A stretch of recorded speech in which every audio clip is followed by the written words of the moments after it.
बोला मैं, just confirm कर देना मुझे एक बार। हाँ,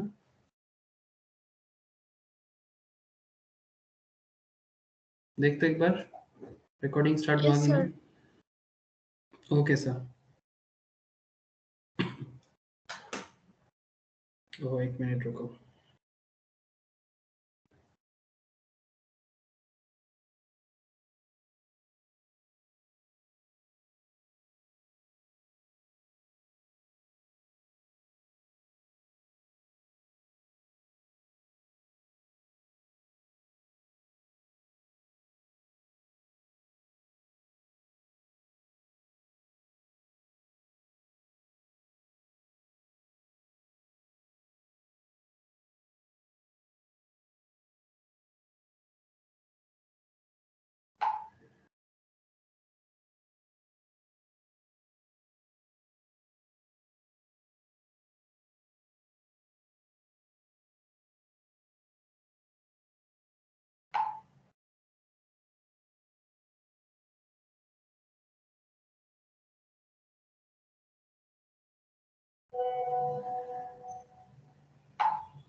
लास्ट ट्राई एक बार कर लेते हैं।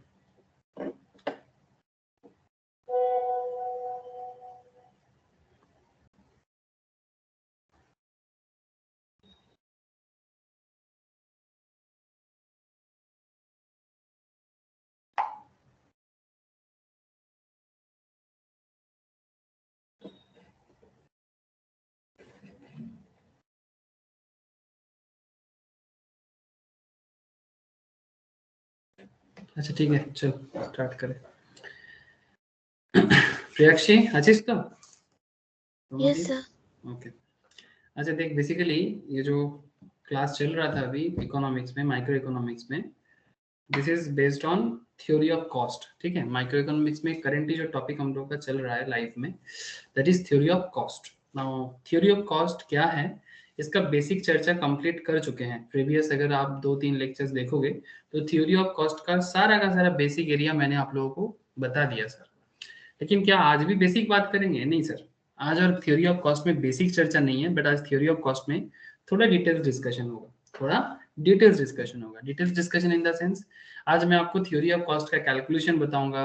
आज मैं आपको थ्योरी ऑफ कॉस्ट के अंडर में, जैसे मानो कि एवरेज कॉस्ट के साथ मार्जिनल कॉस्ट का रिलेशनशिप क्या है, ठीक है, एवरेज कॉस्ट के साथ एवरेज वेरिएबल कॉस्ट का रिलेशनशिप क्या है, ठीक है, average variable cost, average total cost का रिलेशनशिप क्या है, ठीक है।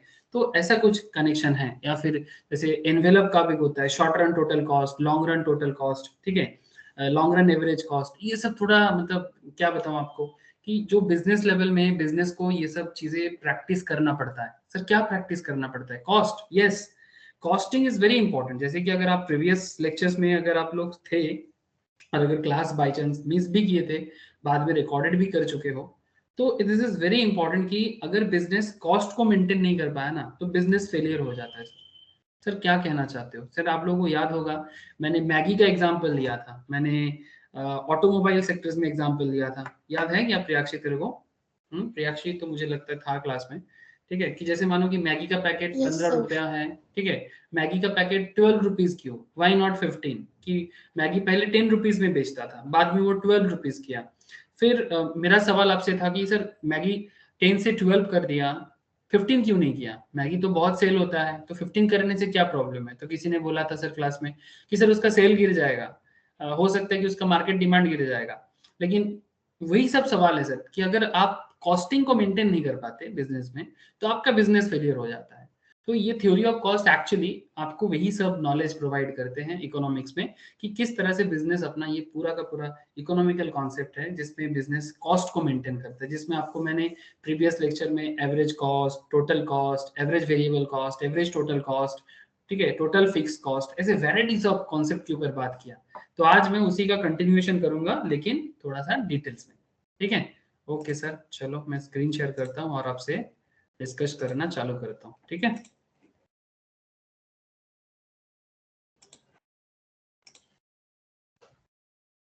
अच्छा देखो तो सर स्क्रीन शेयर है कि नहीं, यस सर। है क्या? Yes sir. अच्छे। ठीक है,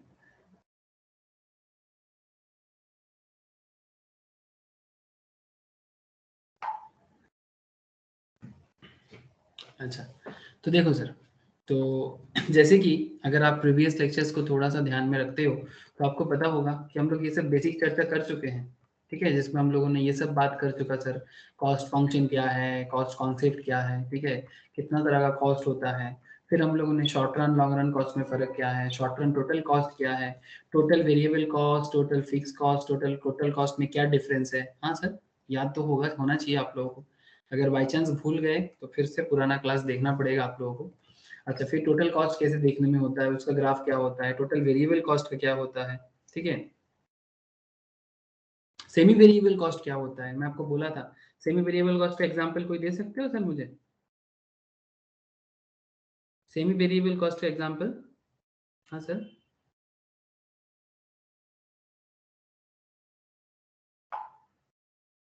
सेमी वेरिएबल कॉस्ट कैसे होता है सर? मतलब कभी फिक्स थोड़ा वेरिएबल, थोड़ा फिक्स थोड़ा वेरिएबल, इस तरह का कॉस्ट होता है सेमी वेरिएबल कॉस्ट। एग्जांपल था electricity sir. Electricity, very good sir. कि इलेक्ट्रिसिटी में जैसे होता है ना कि आप अगर आप इलेक्ट्रिसिटी यूज करते हो, गवर्नमेंट का या प्राइवेट ऑर्गेनाइजेशन जिसका भी यूज करो, इलेक्ट्रिसिटी पहले क्या होता है, थोड़ा सा क्या हो जाएगा, आपको रेंटल देना ही पड़ता है, एक मंथली रेंटल होता है ना, वो रेंटल आपको देना ही पड़ेगा। ऐसा तो नहीं होगा कि कुछ भी बिल नहीं आएगा। उसके ऊपर जैसे आपका कंजम्पशन बढ़ेगा उसके हिसाब से, जैसे पुराना दिनों में लैंडलाइन जो लोग यूज करते हैं अभी भी, है ना, लैंडलाइन पे भी टेलीफोन। सेम है ना, telephone bills, very good sir, उसका भी एक रेंटल होता है, ठीक है। मुझे याद है बचपन में मैं 180 रुपीज का रेंटल लेता था घर पे, जब मैं अपने नेटिव में रहता था, तो मैं हम लोगों के घर पे टेलीफोन जो होता है, तो उसमें मुझे याद है कि अभी भी 180 तब चलता था, अभी पता सर नहीं क्या चल रहा सैलरी है। होगा ना? बोलो। सैलरी। सैलरी क्यों होगा बाबू, सैलरी तो बहुत लॉन्ग रन का कॉन्सेप्ट है। सैलरी तो कोई मतलब ऐसा तो नहीं ना कि मतलब सैलरी नॉर्मली फिक्स्ड ही रहता है, 2 साल 4 साल बाद चेंज होता है ना। हाँ सर। सैलरी एग्जैक्ट कंडीशन नहीं होगा, लेकिन नॉर्मली इस तरह का कॉस्टिंग, मतलब जो जैसे बस में चढ़ते हो आप, कोलकाता में लोकल बस में चढ़े हो कभी? Yes sir. हाँ, Kolkata local bus, yes sir. Kolkata bus, इसका क्या कॉन्सेप्ट है बोलो तो? ये भी सेमी वेरिएबल कॉस्ट पे चलता है इसका, ये तो बहुत पुराना, लेकिन ये सेमी वेरिएबल क्यों है बोलो तो? স্যার ওই তো সকালবেলা নিয়ে নিল 10 রুপিস, আবার কামিং টাইমে নিয়ে নেবে 15 রুপিস। नहीं sir, it's not morning evening का कॉन्सेप्ट नहीं है। कॉन्सेप्ट इज लाइक कि जैसे मानो कि आपको बस दिखाई दे रहा है क्या स्क्रीन पे? Yes sir. जैसे मानो ये बस का क्या कॉन्सेप्ट है, आपको मिनिमम फेयर चार्ज करता है, बस में चढ़ने से एक मिनिमम फेयर होता है। जैसे ही आप बस पे चढ़ते हो ना, आपसे एक मिनिमम फेयर चार्ज करता है, उसके बाद किलोमीटर के हिसाब से चार्ज करता है, ठीक है। जैसे मानो फर्स्ट 5 किलोमीटर तक 8 रुपीज 10 रुपीज ऐसा कुछ, ठीक है। प्री कोरोना पीरियड में तो 7-8 था, कोरोना के बाद बस का फेयर बढ़ा दिया गया, ठीक है। तो जैसे मानो कि बस पे चढ़ने से ही 10 रुपया, उसके बाद जैसे आपका 5 किलोमीटर क्रॉस हो जाता है, पर किलोमीटर में 2 टका 3 टका ऐसा करके बढ़ता है। तो आप समझ रहे हो ना, सेमी फिक्स्ड सेमी वेरिएबल, ठीक है। तो ऐसे वेराइटीज ऑफ एग्जांपल्स आप लोगों को मैंने क्लास में बताया था, ठीक है, सेमी वेरिएबल कॉस्ट का। उसके बाद लास्ट क्लास मुझे याद है आप लोगों में short run concept and short run average cost के बारे में बात किया था, जिसमें आपको मैंने एवरेज फिक्स कॉस्ट क्या होता है ये चर्चा किया था। ये सब बहुत जरूरी है। आज मैं आपको इसका कैलकुलेशन सिखाऊंगा, ठीक है, तो दिल थाम के बैठिए, बहुत जरूरी है, ठीक है सर। क्यों दिल थामना है? बिकॉज ये जो मैं आपको लास्ट क्लास में बताया था ना, इसका इस्तेमाल आज करना सीखेंगे सर। क्या बात करते हो? यस, आज इसका इस्तेमाल होगा सर, ठीक है। कि टोटल एवरेज फिक्स कॉस्ट जो होता है, एवरेज फिक्स कॉस्ट जो होता है सर, इसका फॉर्मूला भी आपको मैंने सिखाया था कि टोटल फिक्स कॉस्ट को अगर आप क्वांटिटी से डिवाइड कर देते हो, टोटल फिक्स कॉस्ट को अगर आप क्वांटिटी से डिवाइड कर देते हो या आउटपुट से डिवाइड कर देते हो, तो आपको एवरेज फिक्स कॉस्ट मिलता है, ठीक है। तो ये एक वाइटल पॉइंट था। एवरेज वेरिएबल कॉस्ट ये कैसे मिलता है सर? टोटल वेरिएबल कॉस्ट को अगर आप आउटपुट से डिवाइड करते हो तो आपको एवरेज वेरिएबल कॉस्ट मिलता है। सिमिलरली एवरेज टोटल कॉस्ट कैसे मिलता है? टोटल एवरेज फिक्स कॉस्ट और एवरेज वेरिएबल कॉस्ट दोनों को ऐड करने से एवरेज टोटल कॉस्ट आता है।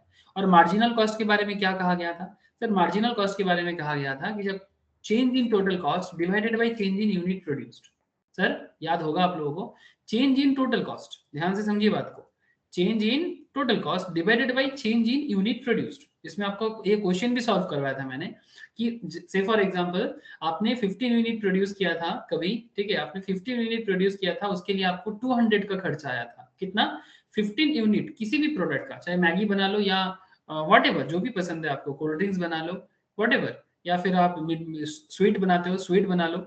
से फॉर एग्जांपल आपका स्वीट शॉप है और 15 स्वीट बनाने में आपका खर्चा पड़ रहा था 200, अभी आप 20 यूनिट्स मिठाई बना रहे हो, ठीक है, 20 यूनिट्स मिठाई मतलब कोई भी स्वीट, ठीक है, रसगुल्ला हो, पानतुआ हो, जो पसंद है आपको, गुलाब जामुन, हाँ मिठाई खाते हो आप लोग? अरे स्वीट पसंद है, स्वीट टूथ है आप लोगों का? अरे मिष्टी यस पसंद करिस की करिस ना। ओके, तो यस पहले मानो कि 15 यूनिट्स प्रोड्यूस करने में आपका 200 का खर्चा आ रहा था, अभी आप 20 यूनिट्स प्रोड्यूस करते हो तो आपका 250 का खर्चा आ रहा है। Point to be noted sir. तो सर क्वेश्चन आपको क्या करता है कि मार्जिनल कॉस्ट कैलकुलेट करके बताओ। 15 यूनिट का कॉस्ट पड़ता था 200, अभी 20 यूनिट्स का बनाते हो तो आपका खर्चा पड़ता है 250। तो आपको क्वेश्चन पूछ सकता है सर मार्जिनल कॉस्ट कैलकुलेट करके बताओ, कैसे कैलकुलेट करोगे? हाँ सर, मार्जिनल कॉस्ट का क्या कॉन्सेप्ट है सर? जो भी टोटल कॉस्ट में चेंजेस, उसको अगर आप यूनिट प्रोड्यूस के चेंज से डिवाइड करोगे तो आपको मिल जाएगा मार्जिनल कॉस्ट। सिंपल है, मतलब अगर मैं इसको थोड़ा ऐसे समझाऊं आपको, चलते सर 1 मिनट जैम बोर्ड में।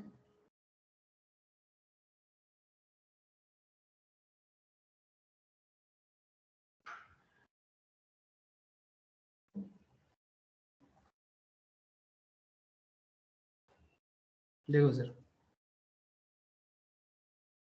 ध्यान से देखना सर, ठीक है, ये लास्ट दिन भी मैंने सॉल्व करवाया था मार्जिनल कॉस्ट का कॉन्सेप्ट, आज फिर से दिखा रहा हूँ। Change in total cost, try to understand, divided by change in quantity produced, ठीक है। तो जैसे कि मैंने आपको बोला कि से फॉर एग्जांपल आपका स्वीट शॉप है, ठीक है, तो पहले आप कोई एक पर्टिकुलर स्वीट आप पहले 15 यूनिट्स बनाते थे, ठीक है, 15 यूनिट्स। तो जब आप 15 यूनिट्स बनाते थे तो आपका कॉस्ट पड़ जाता था 200 रुपीज, ठीक है। अभी आप वही स्वीट 15 यूनिट्स के जगह 20 यूनिट्स में चेंज कर रहे हो, ठीक है, 20 यूनिट्स, अभी एक नहीं 20 स्वीट बनाओगे उसी तरह का, तो आपका कॉस्ट पड़ जा रहा है, बोल रहा है 250। नाउ क्वेश्चन क्या पूछ रहा है आपसे कि क्या आप बता सकते हो कि इसका मार्जिनल कॉस्ट कितना है? तो मार्जिनल कॉस्ट का कॉन्सेप्ट ही है कि sir change in total divided by change in quantity या चेंज इन आउटपुट, ठीक है, मतलब टोटल प्रोडक्शन चेंज के साथ साथ कॉस्टिंग में कितना परिवर्तन होता है, दैट इज मार्जिनल कॉस्ट, ठीक है। मतलब आपको इसको मैं प्रोडक्शन में भी इसके बारे में बात करता हूँ, इसके बारे में सर यूटिलिटी में भी बात होता है। मार्जिनल का कॉन्सेप्ट है कि हर यूनिट चेंज के ऊपर बेस करके आपका पर यूनिट में कॉस्टिंग कितना चेंज होता है। तो बड़ा सिंपल बात है सर, आप देख सकते हो यहाँ पर, जैसे चेंज इन कॉस्ट कितना हो गया, 250 से 200 का माइनस कर दो, 250 से 200 का माइनस कर दो।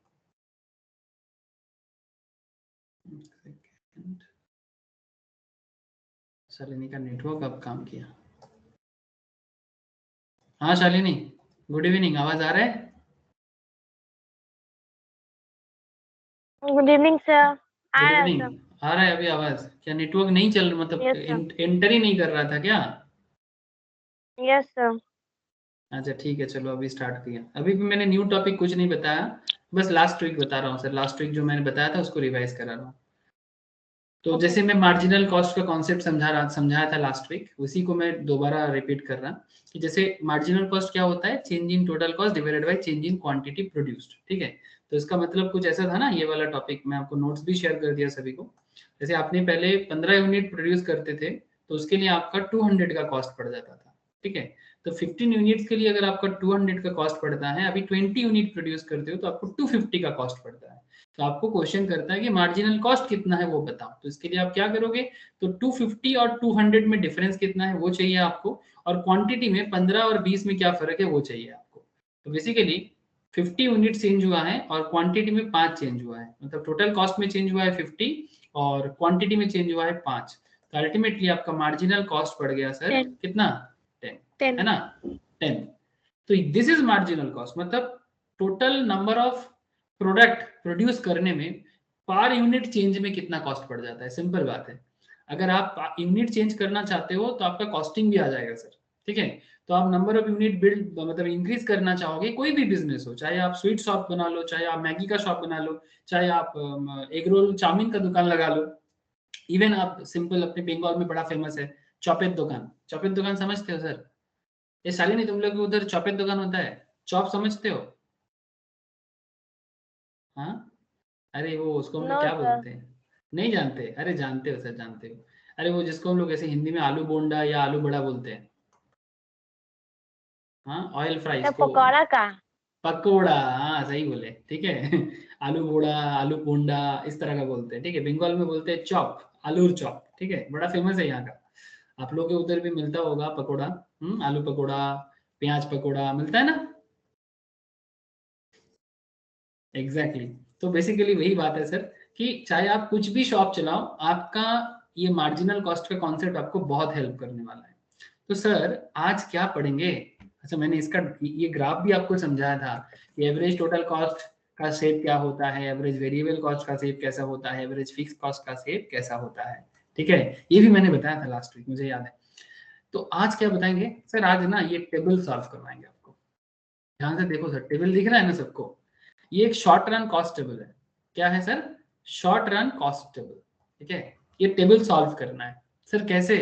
देख के ही तो डर लग रहा है। अरे डरने वाला कोई चीज है ही नहीं, बेसिक स्टैटिस्टिक्स है और इसको एनालाइज करना है। और इसको एनालाइज कैसे करोगे? If you know the previous lectures, अगर आपको प्रीवियस लेक्चर्स का नॉलेज है ना, तो फिर आपको ये समझ में आ जाएगा। जैसे मैं आपको बोला ना लास्ट वीक, जो जो आपको मैंने समझाया था, जैसे average fix cost, average variable cost, average total cost, marginal cost, ये सभी चीज आज काम आने वाला है सर। ये सभी चीज आज काम आने वाला है। तो ये शॉर्ट रन कॉस्ट का जो टेबल है, ये टेबल में आपको मैं क्या बताने वाला हूँ सर? ये टेबल में मैं आपको बताने वाला हूँ कि सपोज आप एक बिजनेस चलाते हो सर, अपने आप को ना एक बिजनेसमैन की तरह सोचो। एक स्वीट शॉप ओनर समझ लो, या फिर मैगी का दुकान, मैगी का क्या बोलते हैं, नूडल्स फैक्ट्री बना लो आप। हाँ सर, अरे नूडल्स नूडल्स फैक्ट्री बनाओगे कि नहीं? चलो बना लेते हैं ना, नूडल्स फैक्ट्री। ऐसे पहाड़ी साइड में बहुत दिखता है, जैसे कि वो दार्जिलिंग साइड में मैं एक बार घूमने गया था, उधर मुझे नूडल्स फैक्ट्री दिखा था, ठीक है। तो वो लोग नूडल्स को पैकिंग करके बनाते हैं इस तरह का, ठीक है, जैसे मैगी बनता है ना सर, ये देखो दिखाई दे रहा है आप लोगों को? हाँ, यस ऐसे सर। ऐसे नूडल्स मैन्युफैक्चर होता है, ठीक है। तो नूडल्स को मैन्युफैक्चर करके पैकेजिंग करके फिर उसको मार्केट में सेल किया जाता है, जैसे मैगी करता है, नेस्ले करता है। ऐसे नॉट जस्ट नेस्ले, और भी कंपनीज है, बहुत सारी कंपनीज है सर, सभी कोई इसी तरह से करते हैं। तो मैं आपको इसलिए नूडल्स का नाम लिया ताकि आपको इजी टू अंडरस्टैंड हो जाए। मैं आपको स्वीट शॉप भी बता रहा हूँ ना, आप स्वीट शॉप भी समझ सकते हो, जो भी समझना है समझो, कोई प्रॉब्लम नहीं है, बस समझो तो सही, ठीक है। तो ये जो टेबल है, ये टेबल क्या है सर? ये एक शॉर्ट रन कॉस्ट टेबल है। सर शॉर्ट रन क्यों? सर दो कॉन्सेप्ट होता है बिजनेस में, एक होता है शॉर्ट रन कॉन्सेप्ट और एक होता है लॉन्ग रन कॉन्सेप्ट। ये भी मैंने आपको प्रीवियस लेक्चर्स में समझाया था, शॉर्ट रन और लॉन्ग रन। सर ये शॉर्ट रन लॉन्ग रन क्या है? जैसे एक ग्राफ मैं आपको दिखाता हूँ, डरने वाला बात नहीं है। देख के लोग डर जाते हैं। सर ये ग्राफ दिखाई दे रहा है सर? देखो तो एक बार, दो ग्राफ है यहाँ, यस। एक नहीं। हाँ देखो सर, एक ग्राफ में नीचे लिखा हुआ है शॉर्ट रन एवरेज कॉस्ट का, और दूसरे में क्या लिखा हुआ है? लॉन्ग रन एवरेज कॉस्ट का, ठीक है। जो long run average cost curve है, वो देखने में कटोरा जैसा है। कटोरा जैसा हुआ ना सर, मतलब इट्स लाइक अ बॉल जैसा, ठीक है। बॉल होता है ना सर, जिसमें हम लोग क्या बोलते हैं उसको, जिसमें हम लोग कुछ भी खाना वगैरह खाते हैं। हाँ, हम लोग बंगाली में बोलते हैं बाटी, हिंदी में बोलते हैं कटोरा, ठीक है। इंग्लिश में क्या बोलते हैं? बॉल बोलते हैं। तो एग्जैक्टली exactly, जो भी बॉल शेप है या बॉल शेप जो भी बोलो आप, ठीक है। तो ये देखो सर, एक कटोरा शेप बन गया। अरे बना कि नहीं बना, बोलो ना, यस सर। है ना। तो ये शेप कैसे बन गया? तो जब भी ये पूरा शेप एक साथ बन गया तो कटोरा शेप दिख रहा है। लेकिन अगर आप देखोगे तो इसके अंदर ना बहुत सारा छोटा छोटा कटोरा है, ठीक है, छोटा छोटा कटोरा है। सर ये क्या है? सर ये सब ना एवरेज कॉस्ट का है, ठीक है। तो जब एक एक शॉर्ट रन, एस एस का मतलब क्या होता है? Short run. मैं आपको ये समझाऊंगा बट अभी नहीं, हाँ, इससे पहले बहुत सारी चीजें पहले समझना पड़ेगा। कहने का मतलब ये है कि बिजनेस दोनों कॉन्सेप्ट में चलता है सर। बिजनेस में दो कॉन्सेप्ट बहुत जरूरी है। बिजनेस में शॉर्ट रन भी चाहिए होता है, बिजनेस में लॉन्ग रन भी चाहिए होता है। अब क्वेश्चन कुछ ऐसा है सर, कि आप अपने बिजनेस को क्या एक ही बार में लॉन्ग रन की तरह सोच के कर सकते हो? अरे बिजनेसमैन जो होते हैं सर, क्या एक मतलब आज भी खड़ा होके 5 साल बाद क्या होगा, क्या आप सच में मतलब एग्जैक्टली बता सकते हो? हाँ, नो सर। 5 years लेटर आपका बिजनेस कहाँ पहुंचेगा? क्या आप आज खड़े होके बता सकते हो सर एग्जैक्टली कि मेरा बिजनेस में ही होगा? नो और सर, जैसे हाँ, डाउनफॉल होते बड़े। हाँ डाउनफॉल भी हो सकता है ना, किसको पता, कल किसने देखा सर। तो इसलिए ठीक है, आपका लॉन्ग रन प्लान हो सकता है, क्यों नहीं होगा? लॉन्ग रन में तो लोगों को सोचना ही चाहिए ना कि भाई मैं बड़ा होके क्या बनूंगा, ये तो एक लॉन्ग रन प्लान है। बट आप बड़े होके क्या बनोगे उसके लिए आज आपको कुछ शॉर्ट रन प्लान करना चाहिए, हाँ या ना? अरे जैसे जो लोग सीए का पढ़ तैयारी कर रहे हो, जो लोग सीएस का तैयारी कर रहे हो, ठीक है, या फिर कोई कॉलेज का ही बेसिक लेवल में पढ़ाई कर रहे हो, ठीक है, मुझे एक सिंपल बताओ कि अगर आपको सीए क्रैक करना है तो आपको पहले फाउंडेशन की सोचना है, या सीएस क्रैक करना है तो आपको पहले एंट्रेंस की सोचना है ना? अगर आप पहले ही फाइनल एग्जाम के बारे में सोचते हो, ठीक है, या फिर अगर आप बीकॉम में पहले ही फाइनल ईयर के बारे में सोचते हो, तो क्या आप बीकॉम पास कर जाओगे, या सीए क्रैक कर लोगे, या सीएस क्रैक कर लोगे? क्या लगता है आपको शॉर्ट रन सोचना चाहिए कि नहीं चाहिए? Yes sir. You have to think from short term point of view, है ना? तो चाहे वो बिजनेस हो या आपका करियर, हर केस में शॉर्ट रन होके ही आपको लॉन्ग रन में पहुंचना पड़ेगा। ये सर नो बताइएगा सर। Yes sir. है ना? तो that is the reason sir, आपको short run and long run दोनों कॉन्सेप्ट को समझना है, बट लॉन्ग रन में आप पहुंचेंगे तभी जब आपका शॉर्ट रन ठीक हो। हाँ सर, जो जो इंसान अपना प्रेजेंट को सही रख पाता है वही अपना फ्यूचर को सही कर पाता है, ये बात तो मानोगे सर? अरे जो इंसान अपना यस सर। प्रेजेंट को सही कर पाता है, मतलब कोई कोई बोलता है कि भाई जिंदगी कैसा जा रहा है समझ में नहीं आ रहा है, ज्योतिष के पास जाना है। बहुत लोग होते हैं सर ज्योतिषी पर बहुत विश्वास रखते हैं, ऐसे ज्योतिष शास्त्र है सर, एस्ट्रोलॉजी इज एग्जैक्टली है सर, वो भी एक बहुत बड़ा एक शास्त्र है। शास्त्र मतलब एक नॉलेज का बहुत बड़ा भंडारा है। बट अगर कोई बोलेगा कि एस्ट्रोलॉजर किसी का जिंदगी नहीं ठीक कर सकता, क्यों? एस्ट्रोलॉजर बस इतना बता सकता है कि आगे क्या होगा या नहीं होगा, बट जिंदगी तो आपके हाथ में है। ये समझो सर। कोई बोलेगा नहीं किस्मत में जो लिखा है वही होगा, हाँ होगा तो होगा, लेकिन किस्मत तो आप खुद के अपने हाथों में भी लिखोगे। हाँ सर, ऐसे जो ज्योतिष करते हैं ना वो भी बोलते हैं कि आपका जैसे मानो आपके भाग्य में बहुत पैसा लिखा हुआ है, सपोज से फॉर एग्जांपल आप करोड़पति बन सकते हो। बहुत लोग ज्योतिष विश्वास करते हैं, आई नो बहुत सारे हैं सर जो ज्योतिष पे बहुत बिलीव करते हैं। तो कोई ज्योतिष ने बताया कि भाई तू तो बड़ा हो गया करोड़ मतलब करोड़ के अरबपति बनेगा, इतना पैसा होगा तेरे पास, लेकिन उसके लिए कर्म भी करना पड़ेगा, ये भी ज्योतिष बताते हैं सर। लेकिन लोग क्या सोचते हैं कि मैं कर्म नहीं करूंगा और बैठे बैठे हो जाएगा। तो अगर आपके कर्म में लॉन्ग रन में बहुत पैसा लिखा हुआ है तो आज शॉर्ट रन में आपको कर्म करना पड़ेगा। कर्म समझते हो ना? You have to do some work, ठीक है, जो भी आपका पसंदीदा काम हो, पढ़ाई हो, या फिर व्हाटएवर जो भी आप बनना चाहते हो, आज सोचो कल ठीक हो जाएगा। तो एग्जैक्टली ये शॉर्ट रन टेबल भी कुछ आज के बारे में बात करता है, और ये आज का बात करते करते आपको कल तक लेके जाएगा। लेकिन ये शॉर्ट रन टेबल में बिजनेस में कुछ कॉस्टिंग का खेल आता है सर, ठीक है, क्योंकि हम लोग थ्योरी ऑफ कॉस्ट पढ़ रहे हैं, तो थ्योरी ऑफ कॉस्ट में भी कुछ कॉस्ट का बात आ जाएगा इसमें। तो यहाँ पर कुछ क्या बनेगा सर शॉर्ट रन में, जैसे मानो कि आपको क्या बनना है, नूडल्स फैक्ट्री, ठीक है। तो नूडल्स में आप सोच रहे हो कि मैं पैकेट, ये एक एक आउटपुट क्या है, पैकेट है, ठीक है। तो ऐसा करके कितना पैकेट बना सर, देखो तो एक बार 9 पैकेट नूडल्स आपने बनाया। अभी आपको दिखाया ना मैं कि नूडल्स का फैक्ट्री कैसे दिखते हैं। तो जैसे मानो कि इस तरह का 9 पैकेट नूडल्स का आप सोच रहे हो, ठीक है। पहले आप मार्केट में अपने ही फैक्ट्री में बना के फिर बेचोगे, फिर 9 का 900 कर देना, 9 का 9000 कर देना, कोई कोई प्रॉब्लम नहीं है। बट स्टार्ट तो 9 मतलब स्टार्ट तो शॉर्ट रन में करना पड़ेगा, तो ऐसे ही करो सर। तो आप सोच रहे हो कि भाई मेरा आउटपुट क्या निकलेगा फैक्ट्री से। तो स्टार्टिंग में तो किसी का कोई आउटपुट नहीं होता, ध्यान से देखिएगा बात मेरा, ठीक है। स्टार्टिंग में बिजनेस में कोई आउटपुट नहीं होता लेकिन खर्चा होता है। क्या ऐसा जेन्युइनली हो सकता है कि आपका प्रोडक्शन कुछ नहीं लेकिन खर्चा होता है? ऐसा हो सकता है क्या रियल में? अरे बोलो, प्रोडक्शन कुछ नहीं हो रहा है लेकिन खर्चा है, क्या ऐसा हो सकता है? अरे चुप क्यों हो, बोलो ना। No sir. अरे क्यों नहीं हो सकता? हाँ प्रियाक्षी, तुमने एक भी नूडल्स फैक्ट्री से नहीं निकाला, लेकिन फैक्ट्री सेटअप करने के बाद, उसमें इलेक्ट्रिसिटी लगाने के बाद, या फिर वहां पर कोई लेबर को काम कराने के लिए एम्प्लॉय करने के बाद, ठीक है, कुछ तो खर्चा होगा। हो सकता है कि आपने नूडल्स अभी तक एक पैकेट भी नहीं बनाया, लेकिन कुछ तो खर्चा है होगा सर। सर, है ना? सेटअप कॉस्ट बोलते हैं उसको, क्या बोलते हैं उसको? Setup setup cost. कॉस्ट। हाँ, तो setup cost is a fix cost. Setup cost मतलब फिक्स कॉस्ट, ये तो बनेगा ना।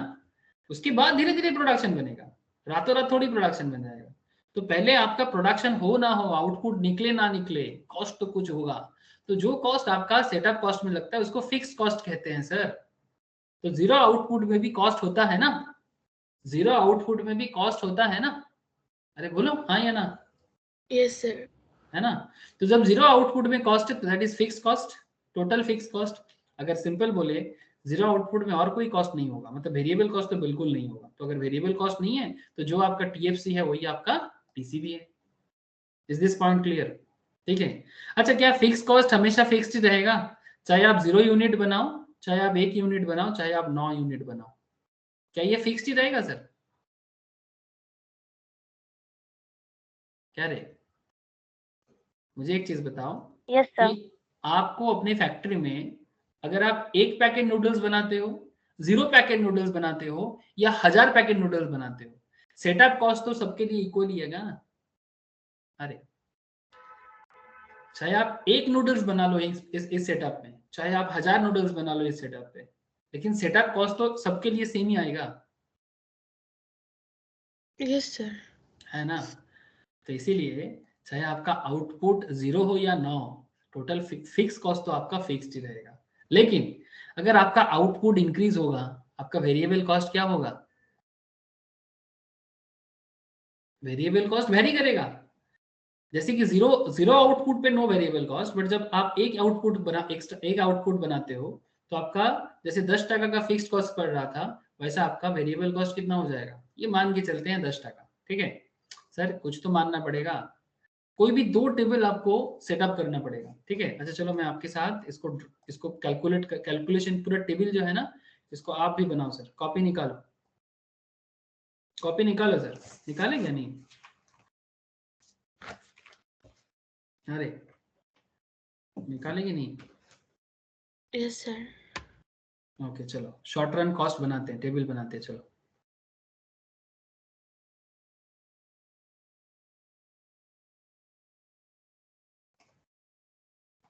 Short run cost table.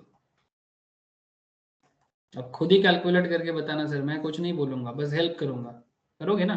Okay. तो क्या क्या कॉलम होगा सर इसमें? सर एक आउटपुट का कॉलम बनाओ सबसे पहले। ठीक है, आउटपुट हो गया। सर एक टीएफसी कॉलम बनाओ, टोटल फिक्स कॉस्ट।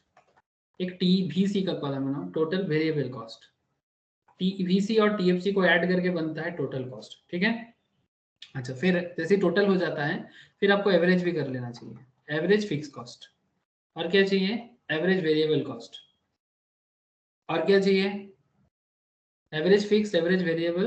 अब मिल जाएगा आपको एवरेज कॉस्ट। और लास्ट में आपको मिलना चाहिए मार्जिनल कॉस्ट।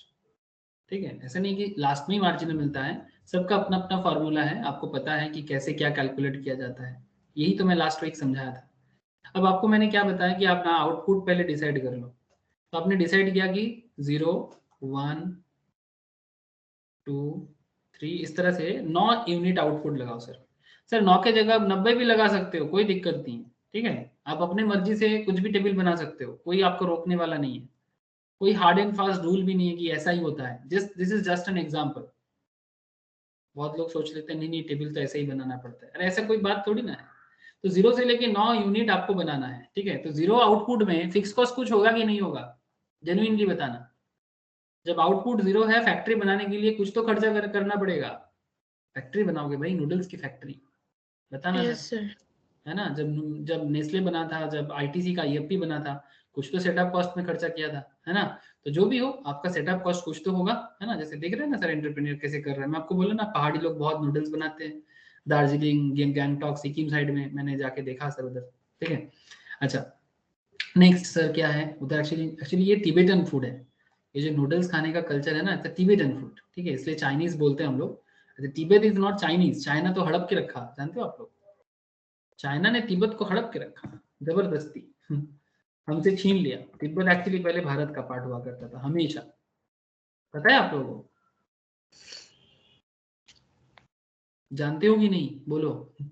सब कुछ पूछते रहते हैं हम क्लास में। No sir. हाँ, तिब्बत हमेशा हमारा पार्ट था। सर क्या प्रूफ है इसका? इसका बहुत प्रूफ है सर। एक एक बड़ा प्रूफ दिखाते हैं। ऐसे तिब्बत कौन सा पार्ट है जानते हो? दिखाई दे रहा है ये वाला एरिया, ये नेपाल के ऊपर, नेपाल, भूटान और सिक्किम के ऊपर का जो एरिया है ना, दिस इज तिब्बत। ये यहाँ तक का एरिया है ऑलमोस्ट। ठीक है, चाइना से सटा हुआ, बट ये चाइना ही है अभी। चाइना ऑक्यूपाई करके रखा है, लेकिन ये हमारा पार्ट था। इसका सबसे बड़ा प्रमाण ये है, ये देखो सर। सर आप ये दोनों जानते हो, ये जगह जानते हो?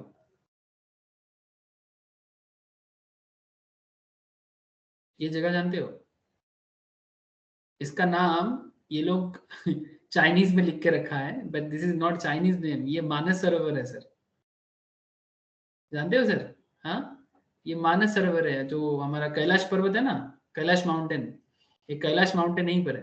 अगर आपको मैं यहाँ पर लिखूंगा तो आपको दिखाई देगा, ये लोग चाइनीज में लिख के रखा है, मानस सरोवर। ये देखो यहीं पर जा रहा है, दिख रहे हैं? ये देखो, दिखाई दिया? और ये है राक्षस ताल, तो समझ रहे हो ना, बहुत पुराना है हमारा, बट वो लेके रखा है, क्या करे सर। तो तिब्बत जो है वो भारत का ही पार्ट है, और भारत तिब्बत में जो खाना बनता है टिबेटन फूड्स कहते हैं आजकल, बट आप समझ सकते हो ये भारत का नॉर्दर्न पार्ट का एक बहुत फेमस पुराना कल्चर है, ये नूडल्स बनाना। ठीक है, हिस्ट्री हो गया सर, इसे बीच बीच में बोलता रहता हूँ। अच्छा, तो अभी क्या है सर, अभी बात करेंगे टोटल फिक्स, टोटल वेरिएबल, ये सब में। ठीक है, चलो चलो चलो, कहाँ चला गया टेबल। अच्छा, अभी बताना है सर, जब आउटपुट 0 है, फिक्स कॉस्ट कुछ तो होगा, तो आपने बोला सर 10। अच्छा, 0 आउटपुट में भी 10, एक आउटपुट में भी 10, 2 आउटपुट में भी 10, 3 आउटपुट में भी 10, 4 में भी 10।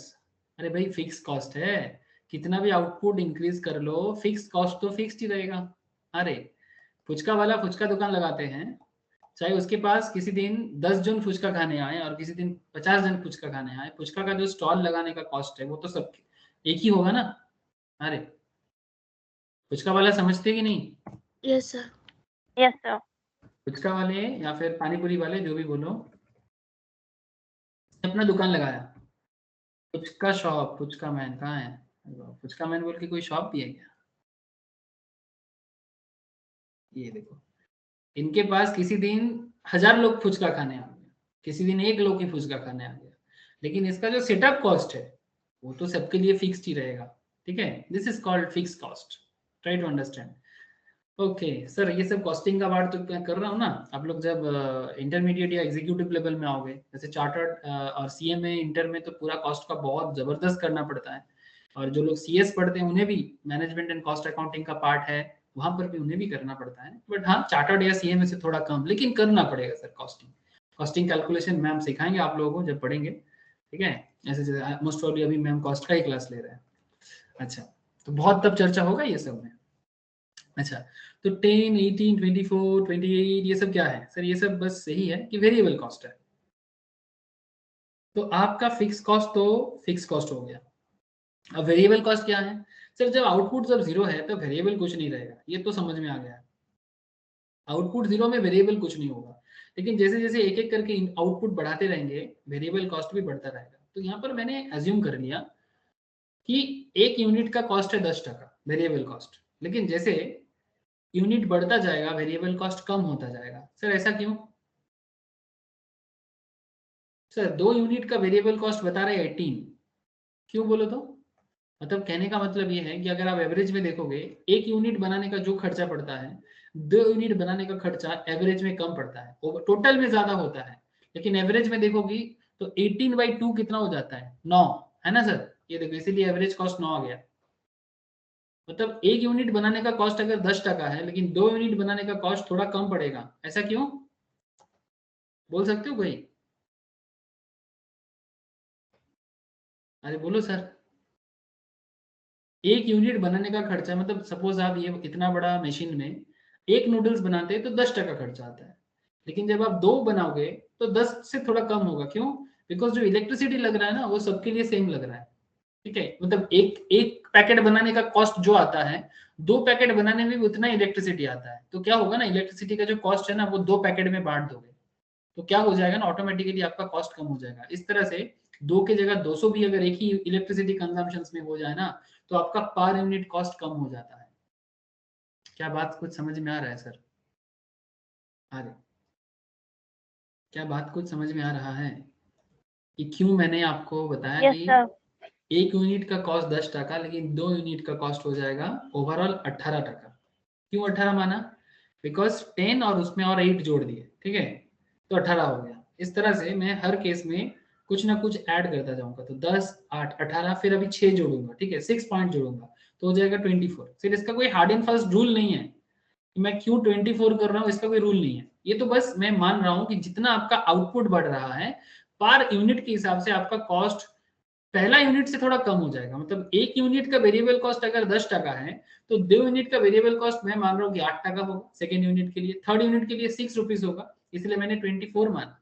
ठीक है, मतलब पर यूनिट चेंज में आपका कॉस्ट थोड़ा सा मैं कम कर रहा हूँ, क्यों, लेकिन टोटल में बढ़ रहा है वो अलग बात, लेकिन पर यूनिट के हिसाब से देखोगे, एक का खर्चा 10, दो का खर्चा 18, मतलब एवरेज में कितना सर 9, तीन का खर्चा 24, मतलब एवरेज में कितना 8। समझ में कुछ आया? इसलिए इसी तरह से 28, 32, 38 इस तरह से बढ़ाते जाओ, ठीक है सर। तो 10, 18, 24, 28, 32, 38, चलो बनाते जाते हैं। 24, 24 के बाद क्या है सर 30, 30 के बाद 28 सर, 28 सॉरी 24 28, 28, 28। मैं 30 भी देता तो कोई दिक्कत नहीं था, लेकिन कैलकुलेशन मैच नहीं करेगा। ठीक है, ये 28 कर देते हैं, 28 के बाद 32 32, 32 फिर 38, ओके 32 फिर 38। आप अपने हिसाब से भी कर सकते हो, कोई नहीं रोकता आपको, ठीक है, लेकिन जस्ट ये टेबल मैच कराना है इसीलिए। 38 के बाद 46 38, 46, 56, 68, 46, 56, 68। सर एक चीज ख्याल किया, एक चीज आप लोगों ने अगर गौर किया तो देखोगे कि स्टार्टिंग में आपका क्या हुआ, पहला यूनिट का कितना वेरिएबल कॉस्ट माना आपने 10, सेकेंड यूनिट का आपने क्या माना 18, ठीक है, मतलब सेकेंड यूनिट ऐड करने के बाद 18, मतलब कितना इंक्रीज किया आपने, कितना इंक्रीज किया 8, लिखने का जरूरत नहीं है, जस्ट ट्राई टू अंडरस्टैंड। इसमें कितना इंक्रीज किया 6, फिर इसमें 4 है ना, इसमें फिर से 4, लेकिन उसके बाद देखो 6 हो गया, उसके बाद देखो 8, तीसरी फिर से 8 हो गया, दिखाई दे रहा है, इसके बाद देखो 10 हो गया, इसके बाद देखो 12 हो गया, मतलब एक सर्टेन टाइम के बाद कॉस्ट बढ़ता गया सर, वेरिएबल कॉस्ट भी इंक्रीज हो गया, मतलब इसके बाद स्पेशली 32 के बाद, 32 के बाद 38, 32 के बाद वो फिर से वेरिएबल कॉस्ट इंक्रीज हो गया सर। ऐसा क्यों होता है? ऐसे हिसाब हिसाब तो ये लगता है ना सर कि जैसे जैसे समय बीतता जाएगा, मतलब जैसे जैसे यूनिट बढ़ता जाएगा कॉस्टिंग कम हो जाना चाहिए, लेकिन ऐसा नहीं हुआ, एक सर्टेन टाइम के बाद कॉस्ट बढ़ गया, ऐसा क्यों, प्रैक्टिकल रीजन क्या हो सकता है, बता पाओगे सर? हम्म, पर यूनिट जितना बढ़ाओगे उतना आपका खर्चा कम हो जाना चाहिए, लेकिन एक सर्टेन टाइम के बाद खर्चा बढ़ जाता है, ऐसा क्यों, क्या लगता है? अच्छा क्या लगता है सोचो, बट सोचते सोचते मुझे टोटल कॉस्ट बताओगे सर? इसका होगा 20, इसका होगा 28, बताते जाना सर प्लीज। 34 10, हाँ 34, फिर 38,38 फिर 42, फिर 48, फिर 48 56 56, फिर 66, 66 फिर 78 78। ओके, तो ये क्या हो गया total cost, TFC plus TVC. Okay, याद रखिएगा, कॉमन सेंस में भी जवाब दिया जा सकता है। अच्छा अब बात करूंगा सर एवरेज फिक्स कॉस्ट का। अब मुझे बताना है आपको फिक्स कॉस्ट का एवरेज क्या होगा, कौन बताएगा जल्दी बोलो, फिक्स कॉस्ट का एवरेज कैसे निकालें, एवरेज फिक्स कॉस्ट कैसे निकाले, how to calculate average fix cost, सिखाया था मैंने आपको, टोटल फिक्स कॉस्ट को आउटपुट से डिवाइड कर देना, टोटल फिक्स कॉस्ट को आउटपुट से डिवाइड कर देना, ठीक है, तो आपको मिल जाएगा। और average fix cost can not be zero, कभी जीरो नहीं हो सकता, क्योंकि ये कभी एक्स एक्सिस को टच नहीं करता, ये भी मैंने लास्ट क्लास समझाया था आपको, ठीक है, क्योंकि फिक्स कॉस्ट कुछ तो होगा तो कभी जीरो नहीं हो सकता। तो बताना सर क्या हो जाएगा, हाँ टीएफसी बाई क्वांटिटी, तो 10/0 इसका तो कुछ नहीं कर सकते है ना, ये तो टोटल कॉस्ट 10 होगा, ये तो रहेगा बिकॉज इसका टीएफसी है, बट इसका एएफसी में कुछ नहीं आएगा, बट इसका क्या हो जाएगा 10/0 कुछ नहीं होगा, बट 10/1 क्या है 10, 10/2 5, समझ में आ रहा है कि नहीं आ रहा है? टोटल फिक्स कॉस्ट को आउटपुट से डिवाइड करो, टीएफसी बाई क्यू, समझे कि नहीं, टीएफसी बाई क्वांटिटी करो, एएफसी मिल जाएगा सर, एग्जाम में बड़ा पूछता है इस तरह का क्वेश्चन। तो 10/2 5, 10/3 3.33, 10/4 2.5 और 10/6, 10/5 कितना 2, 10/6 तो बोलो सर 1.67 और 10/7 करके देखो 1.43, 1.25, 10/8 और 10/9 1.11। क्या मैंने सही बोला? अरे आप लोग कर रहे हो कि नहीं?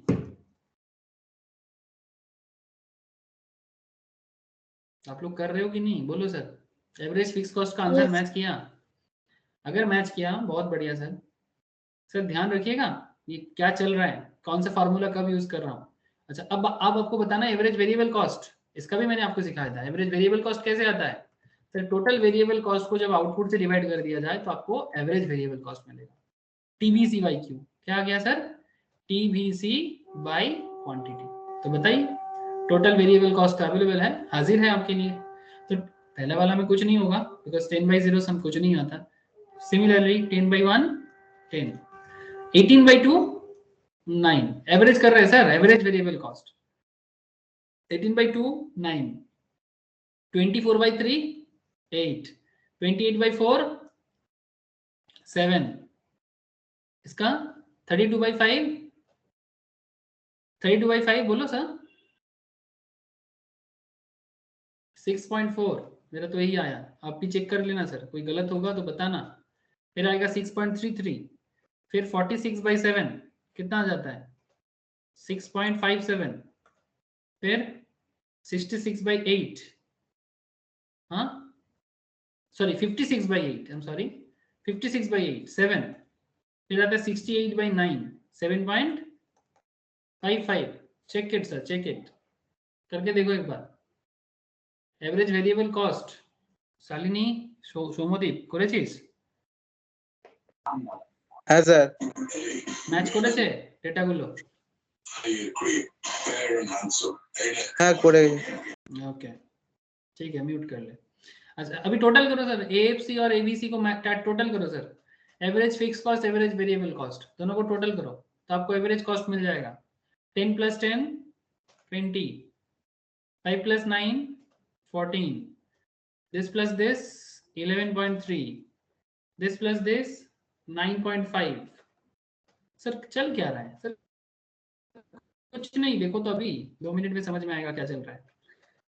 9.5 के बाद 8.4, this plus this 8, 6.33 1.67 करके देखो 8 आएगा। 1.43 6.57, this is also 8 and उसके बाद आएगा 8.25 and this one becomes 8.67। Very good sir, ये हो गया हमारा एवरेज कॉस्ट। बचा क्या? अरे बचा क्या, सिर्फ मार्जिनल कॉस्ट। एवरेज कॉस्ट कैसे आता है? AFC प्लस ABC, ठीक है याद रखिएगा। अब आ गया मार्जिनल कॉस्ट, कैसे करोगे? मार्जिनल कॉस्ट कैसे करोगे? स्टार्टिंग में ही सिखा रहा था मैं आप लोगों को how to calculate marginal cost, बताओगे? Change in total cost divided by change in total cost divided by change in quantity. तो बताओ ना sir, change in total cost divided by change in quantity कैसे होगा? 10 से 20 का टोटल कॉस्ट में changes, कितने का चेंजेस? जल्दी बोलो। 10 से 20 का चेंजेस, कितने का चेंजेस? बोल रहे 10 से 20 कितना? हेलो मीनाक्षी, 10 से 20 कत? 10 0 to 1 में चेंजेस कितना?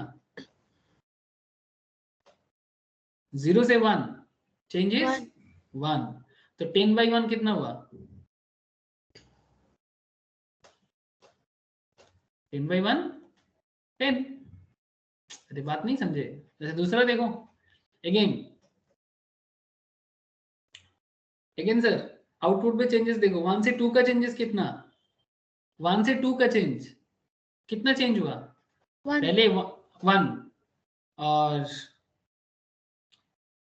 टोटल क्वांटिटी और उधर क्या चाहिए हमें? चेंज इन टोटल कॉस्ट 20 से 28 का चेंजेस, कितने का चेंजेस? 8 20 से 8, तो 8/1 नहीं समझ में आ रहा है? टोटल कॉस्ट का चेंजेस डिवाइडेड बाई क्वांटिटी का चेंजेस, तो टोटल कॉस्ट में चेंजेस हो गया 8 और क्वांटिटी में चेंजेस हो गया 1, तो 8/1 8, यही तो है मार्जिनल कॉस्ट। सिमिलरली नेक्स्ट वाला देखो, टोटल कॉस्ट का कॉलम कहाँ है? ये वाला टोटल कॉस्ट। 28 से 34 का चेंजेस कितना? 28 से 34 4 6 6 6 और 2 से 3 का चेंजेस 1 1, कितना हो गया? 6। इसी पैटर्न में अगर आप करोगे तो नेक्स्ट वाला होगा 4, फिर उसके बाद वाला होगा भी 4, करके देखो, फिर उसके बाद वाला होगा 6, फिर उसके बाद होगा 8, फिर उसके बाद होगा 10, फिर उसके बाद होगा 12। Check it sir, check it, जैसे मैंने आपको कराया, मैच किया कि नहीं ये देख लो एक बार। This is a short run cost table, जिसमें आपको output, TFC, TVC, total cost, average fix cost, average variable cost, average cost, marginal cost सभी कैलकुलेशन करना सिखाया गया। कोई भी 3 पॉइंट आप अगर कर लोगे ना, जैसे आउटपुट, टीएफसी, टीबीसी, ये 3 अगर आपको पता है तो आप TC, AFC, ABC, AC, MC सब कैलकुलेट कर सकते हो। You can calculate everything. बस आपको कोई भी 3 पॉइंट पहला का आउटपुट, टीएफसी, टीबीसी जानना चाहिए। If you know output, if you know TFC, if you know TBC, then you can easily calculate TC, AFC, ABC, AC, MC सब कैलकुलेट कर सकते हो आप। यहाँ तक अगर बात क्लियर है तो मैं आगे बढ़ूंगा सर। क्लियर है सर? बोलो, ये टेबल क्लियर हुआ कि किस तरह से कैलकुलेशन हुआ? जस्ट स्टैटिस्टिक्स हुआ सर, और कुछ नहीं। इसका एनालिसिस सिखाऊंगा कि मतलब क्या है, मार्जिनल कॉस्ट का डेटा जो भी आया, एवरेज कॉस्ट का जो डेटा आया, एवरेज वेरिएबल कॉस्ट का जो डेटा आया, एवरेज फिक्स कॉस्ट का जो डेटा आया, ये डेटा का अप एंड डाउन से कॉस्ट का क्या रिलेशन, इसका क्या रिलेशन।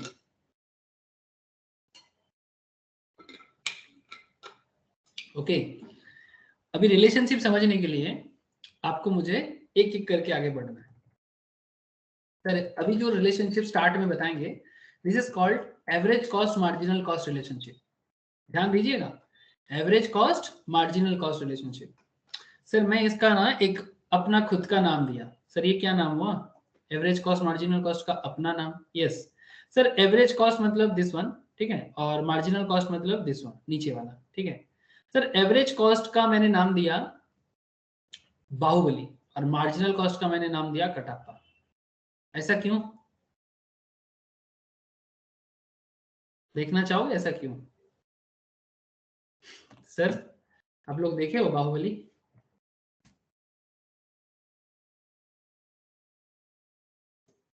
देखा कि नहीं देखा, बोलो। Yes sir. Sir just look at this image. Sir ऊपर कौन है, नीचे कौन है? देखो एक बार, और कौन किसके पेट में छोरा भूखा? बोलो बोलो, अरे बोलो सर। ये बाहुबली दी बिगिनिंग है, ये जो स्टोरी मैं आपको बता रहा हूँ, ये बाहुबली दी बिगिनिंग का स्टोरी है। हाँ सर, तो ये कटप्पा है ना। अरे देखे कि नहीं देखे ये मूवी? नहीं देखोगे तो कैसे समझाऊंगा फिर। शालिनी है? शालिनी का आवाज बिल्कुल नहीं आ रहा है मुझे। सोमोदीप बोलो सर, बाहुबली कटप्पा मूवी देखे कि नहीं देखे? यस सर, देखे हैं। हाँ सर। देखा ना। तो मूवी में हाँ सर। एक कटप्पा बाहुबली को मार रहा है ना, स्टार्टिंग वाला में कटप्पा ने बाहुबली के पेट में तलवार मारा कि नहीं मारा? तो ये इमेज को देखना सर, ठीक है। तो ये कटप्पा कौन है सर? सर कटप्पा है मार्जिनल कॉस्ट, दिखाई दे रहा है मार्जिनल कॉस्ट? अरे ये नीचे वाला जो डॉट डॉट वाला है, ठीक है, ये है मार्जिनल कॉस्ट। देखो sir, marginal cost average cost को नीचे से काट रहा है, ठीक है। मार्जिनल कॉस्ट एवरेज कॉस्ट मतलब बाहुबली, ठीक है, मार्जिनल कॉस्ट एवरेज कॉस्ट को नीचे से कट करता है। तो ये हमेशा होता है, आपको बस यही याद रखना है। क्वेश्चन बड़ा फेमस पूछता है कि हमेशा ही होता है कि मार्जिनल कॉस्ट एवरेज कॉस्ट को नीचे से काटेगा, ठीक जिस तरह से बाहुबली ने कटप्पा ने बाहुबली को काटा, ठीक है। बीच में भल्लाल देव भी आएगा, मैं आपको आगे बात करूंगा। भल्लाल देव कौन था? हाँ सर, इस मूवी में जो विलेन का रोल किया सर, कटप्पा विलेन नहीं है है ना। बीच में भल्लाल देव भी आएगा जो बीच में एवरेज वेरिएबल कॉस्ट बन जाएगा। I will discuss sir, wait, I will discuss. Marginal cost कौन है? मार्जिनल कॉस्ट है कटप्पा, बीच में आ जाएगा भल्लाल देव और सबसे टॉप में कौन रहेगा? बाहुबली। तो इस पर्टिकुलर एरिया को मैंने बाहुबली कटप्पा थ्योरी के नाम से मैंने नाम दिया। ऐसे आपको और किसी जगह में इसका जिक्र नहीं सुनाई देगा, मैंने तो बस इसका पैटर्न देख के इसका नाम दिया, और कोई रीजन नहीं है। Just look at the pattern. जिस पैटर्न से मार्जिनल कॉस्ट एवरेज कॉस्ट को कट करता है, ठीक उसी पैटर्न से कटप्पा भी बाहुबली को कट करता है। क्या ये सोचना गलत हो जाएगा क्या? अरे बोलो ना। ये थ्योरी मैंने आज नहीं सर 3-4 साल से इसका नाम, जब से बाहुबली देखा तब से मेरे दिमाग में ये एवरेज कॉस्ट और मार्जिनल कॉस्ट का रिलेशनशिप याद दिलाता है। क्या आप लोगों को पसंद आया इमेज?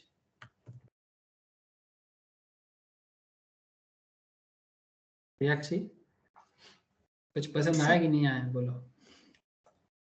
Yes sir. सर थोड़ा अनोखा बात है, बट क्या करें, पढ़ाई को याद रखने के लिए किसी भी हद तक जाने के लिए रेडी है हम लोग, ठीक है। बस याद करो सर, रटना नहीं है।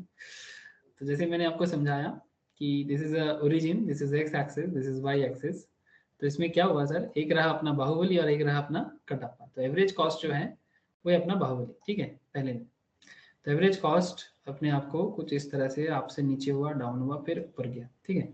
तो ये रहा अपना एवरेज कॉस्ट। अब जो मार्जिनल कॉस्ट है, मार्जिनल कॉस्ट शुरू में नीचे ही रहा है, ठीक है।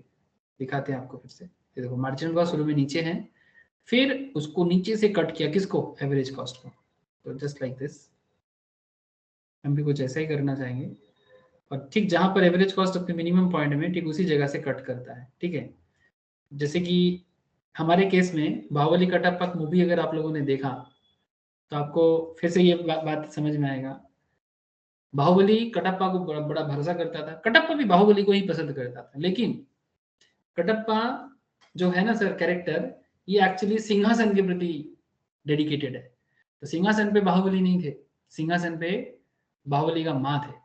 तो माँ ने जो बोला उसको वही मानना पड़ा। उसने बोला कि भाई कटप्पा बाहुबली को मारो, तो कटप्पा ने बाहुबली को मार दिया। तो उसी टाइम पे जब बाहुबली को अपने महल से, मतलब अपने जो जमींदारी थे उनका जो राजमहल से निकाल दिया गया सर। तो जो अपने मिनिमम पॉइंट में जब था ना सर, मतलब वो एक्चुअली सोच भी नहीं पाया था और बहुत ही डिप्रेस था। ऐसे सिचुएशंस में ही कटप्पा ने बाहुबली को पीछे से मारा, ठीक है। तो हमारे इस केस में भी मिनिमम पॉइंट किसका? मिनिमम एवरेज कॉस्ट का मिनिमम। एवरेज कॉस्ट के मिनिमम पॉइंट में मार्जिनल कॉस्ट उसको कट करता है। एवरेज कॉस्ट के मिनिमम पॉइंट में मार्जिनल कॉस्ट उसको कट करता है। कुछ समझ में आ रहा है सर? ये सब रिमेंबरिंग के लिए है sir. Try to understand, this is a average cost and this is a marginal cost. तो marginal cost always cut the average cost from the below and in its minimum point, ठीक है। ये बड़ा famous relationship है marginal cost और average cost का। लेकिन अभी इसको ना थोड़ा डिटेल्स में बताना है आपको। ध्यान से देखिए बाहुबली कटप्पा थ्योरी, मजा आएगा आपको। अच्छा, और भल्लाल देव का इंटरव्यू करेंगे, लेकिन उससे पहले, भल्लाल देव आने से पहले आपको बाहुबली और कटप्पा को समझना पड़ेगा, ठीक है। तो सर कौन है बाहुबली, कौन है कटप्पा? जल्दी बोलो, कौन है बाहुबली और कौन है कटप्पा? मार्जिनल कॉस्ट कौन है और एवरेज कॉस्ट कौन है? Marginal cost Kattappa. Marginal cost Kattappa और एवरेज कॉस्ट बाहुबली, ठीक है। Thank you sir. So from the figure given following relation, marginal cost and average cost both can be calculated by total cost. Yes, चाहे आप marginal cost calculate करो या average cost calculate करो, दोनों को, marginal cost and average cost दोनों को हम लोग टोटल कॉस्ट से कैलकुलेट कर सकते हैं। क्या कहते हैं सर?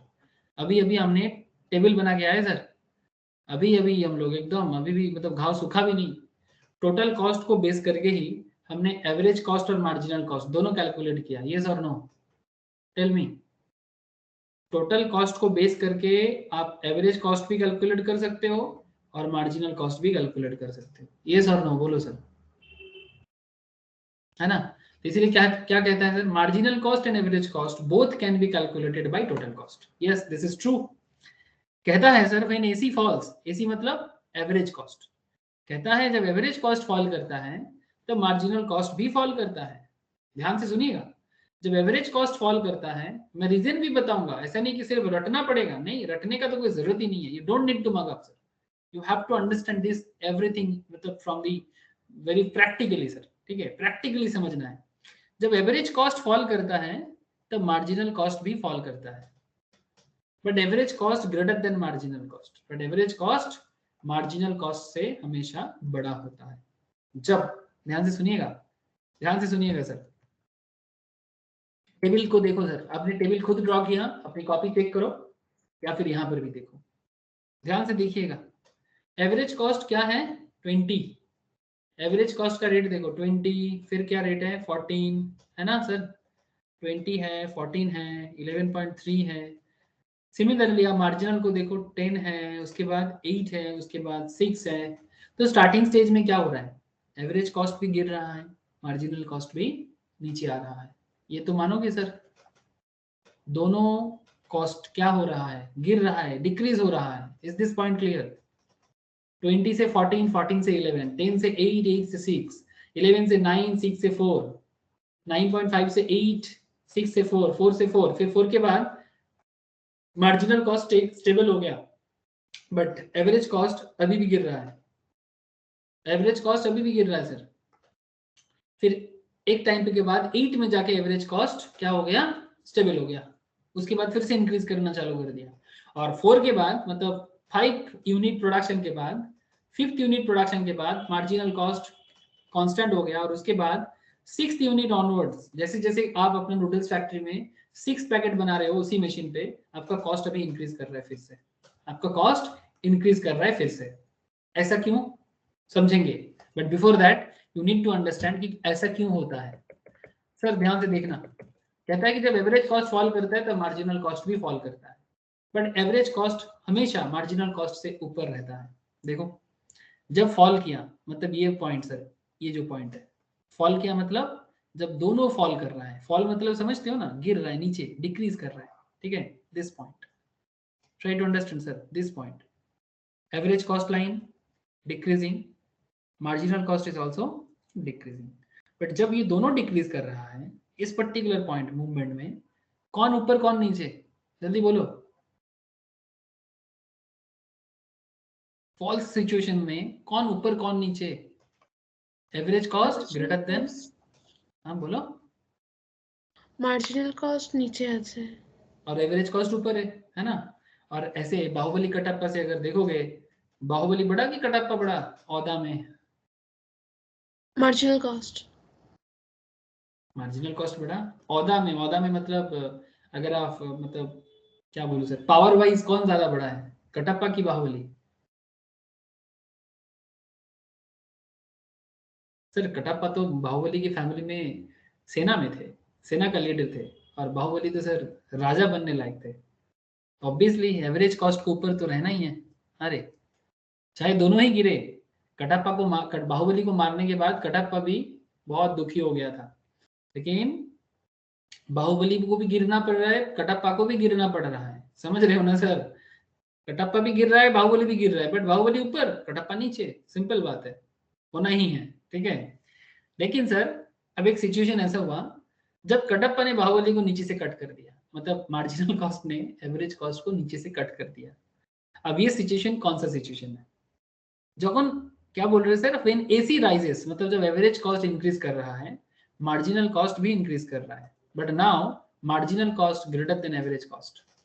अब क्या है ना, एवरेज कॉस्ट का ऊपर में रहने का आदत है, बिकॉज एवरेज कॉस्ट कौन है, एवरेज कॉस्ट बाहुबली है, लेकिन अब सिचुएशन कुछ अलग हो गया, सिचुएशन कुछ अलग हो गया, मार्जिनल कॉस्ट ऊपर ही था, बट अब मार्जिनल कॉस्ट भी इंक्रीज, एवरेज कॉस्ट भी इंक्रीज, मार्जिनल कॉस्ट भी इंक्रीज, ये देखो सर मार्जिनल कॉस्ट इंक्रीज करना चालू कर दिया, एवरेज कॉस्ट भी इंक्रीज करना चालू कर दिया, बट जिस पॉइंट में एवरेज कॉस्ट भी इंक्रीज कर रहा है, मार्जिनल कॉस्ट भी इंक्रीज कर रहा है, इस पॉइंट में क्या बता रहा है सर, एवरेज कॉस्ट भी इंक्रीज मतलब rises, marginal cost also rises, but now marginal cost greater than average cost. देखो सर क्या हुआ खेल, ये देखो, in this situation you can see it here, अब मार्जिनल कॉस्ट ऊपर है किसके, एवरेज कॉस्ट के। क्यों, क्योंकि कटप्पा ने बाहुबली को मार दिया।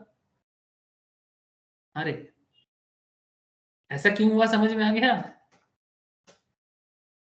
ठीक है, इसको मैं आपको बाहुबली के बाहर भी आऊंगा, ठीक है, बिजनेस वाइज भी समझाऊंगा। तो दिस इज पहले आपको अंडरस्टैंड करना है कि क्यों ऐसा हुआ, वो भी मैं आपको बताता हूँ, ठीक है, बिजनेस वाइज भी बताता हूँ। But this is just a jokingly याद रखने के लिए कि भाई हाँ, मार्जिनल कॉस्ट तो स्टार्टिंग में दोनों नीचे आएगा, बट एवरेज को ऊपर रहना है, मार्जिनल को नीचे रहना है। उसके बाद मार्जिनल भी इंक्रीज करता है, एवरेज भी इंक्रीज करता है, लेकिन मार्जिनल एवरेज के ऊपर चला जाता है। ठीक है, ठीक है, क्योंकि वही मैं बोला ना, कटप्पा ने बाहुबली को मार दिया। ठीक है, तो ये रहा दूसरा केस।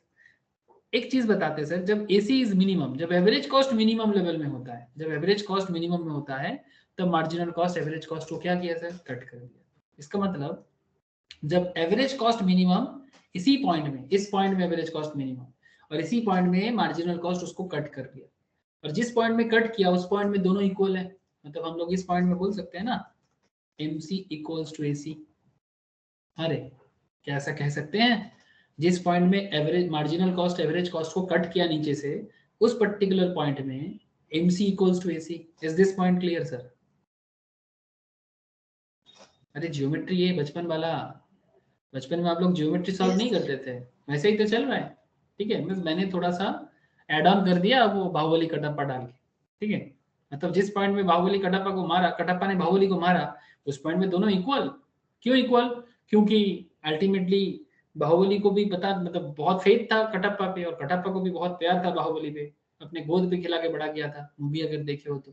ठीक है, तो दोनों इक्वल लेवल में आ गए, कोई किसी को मारना नहीं चाहता एक को, और तो लेकिन हो गया।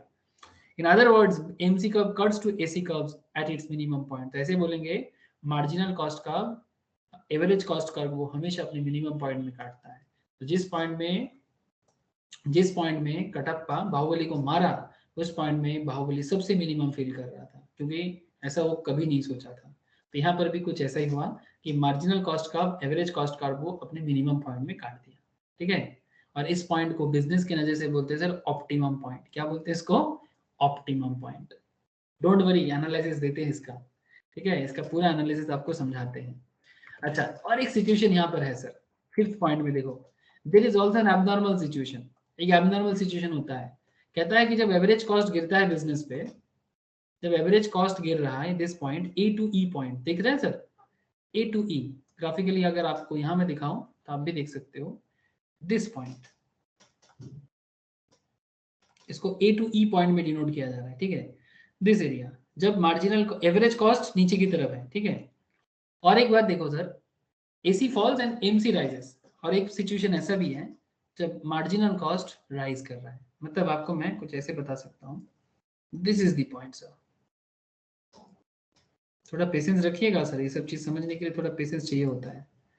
इस पॉइंट से देखो, ध्यान से देखो, from this point marginal cost increases, but from this point average cost decreases. मतलब एक ऐसा सिचुएशन जिस पॉइंट में ऐसा हुआ कि एवरेज कॉस्ट नीचे की तरफ है, बट मार्जिनल कॉस्ट ऊपर की तरफ जा रहा है। ठीक है, ये एबनॉर्मल सिचुएशन है। अब ऐसे सिचुएशन में जो A to E आपको समझा रहा है यहाँ पर, और इधर B to E MC rises, इसका ऑपोजिट कभी नहीं होता। ऑपोजिट मतलब कभी आपको ऐसा नहीं दिखेगा कि एवरेज कॉस्ट राइज कर रहा है और मार्जिनल कॉस्ट नीचे की तरफ आ रहा है, ऐसा नहीं दिखेगा। हमेशा ऐसा ही दिखेगा बिजनेस में कि एवरेज कॉस्ट नीचे आ रहा है और मार्जिनल कॉस्ट ऊपर की तरफ जा रहा है फॉर फ्यू सेकेंड्स या फ्यू टाइम्स। ठीक है, बीच में कभी भी ऐसा होगा, ऑपोजिट नेवर हैपेंड। ठीक है, समझ में कुछ आया सर? ये A to E और B to E वाला केस, बोलो सर। ये A to E और B to E, ये जो ट्रायंगल क्रिएट हुआ ना सर, ऐसा ही हमेशा होता है कि मार्जिनल कॉस्ट नीचे आएगा, सॉरी एवरेज कॉस्ट डिक्रीज कर रहा है, मार्जिनल कॉस्ट इंक्रीज कर रहा है। ये मार्जिनल कॉस्ट का लाइन है, ये एवरेज कॉस्ट का लाइन है। मार्जिनल कॉस्ट इंक्रीज करेगा और एवरेज कॉस्ट डिक्रीज करेगा, बट इसका ऑपोजिट कभी नहीं होगा। ऑपोजिट इन द सेंस कि मार्जिनल कॉस्ट डिक्रीज करेगा और एवरेज कॉस्ट इंक्रीज करेगा इन दिस एरिया, ऐसा कभी नहीं होगा, ऐसा हो ही नहीं सकता। सर ऐसा क्यों? वेट सर, वो भी समझाएंगे। अगर आपको बाहुबली कटप्पा के थ्रू से एवरेज कॉस्ट और मार्जिनल कॉस्ट का ये रिलेशनशिप अभी तक क्लियर हुआ, तो आगे मैं इसका एनालिसिस दूंगा आपको। प्लीज बताइए सर कि पहले टेबल, फिर एवरेज कॉस्ट मार्जिनल कॉस्ट का रिलेशनशिप, और अभी होगा एनालिसिस। बताइएगा।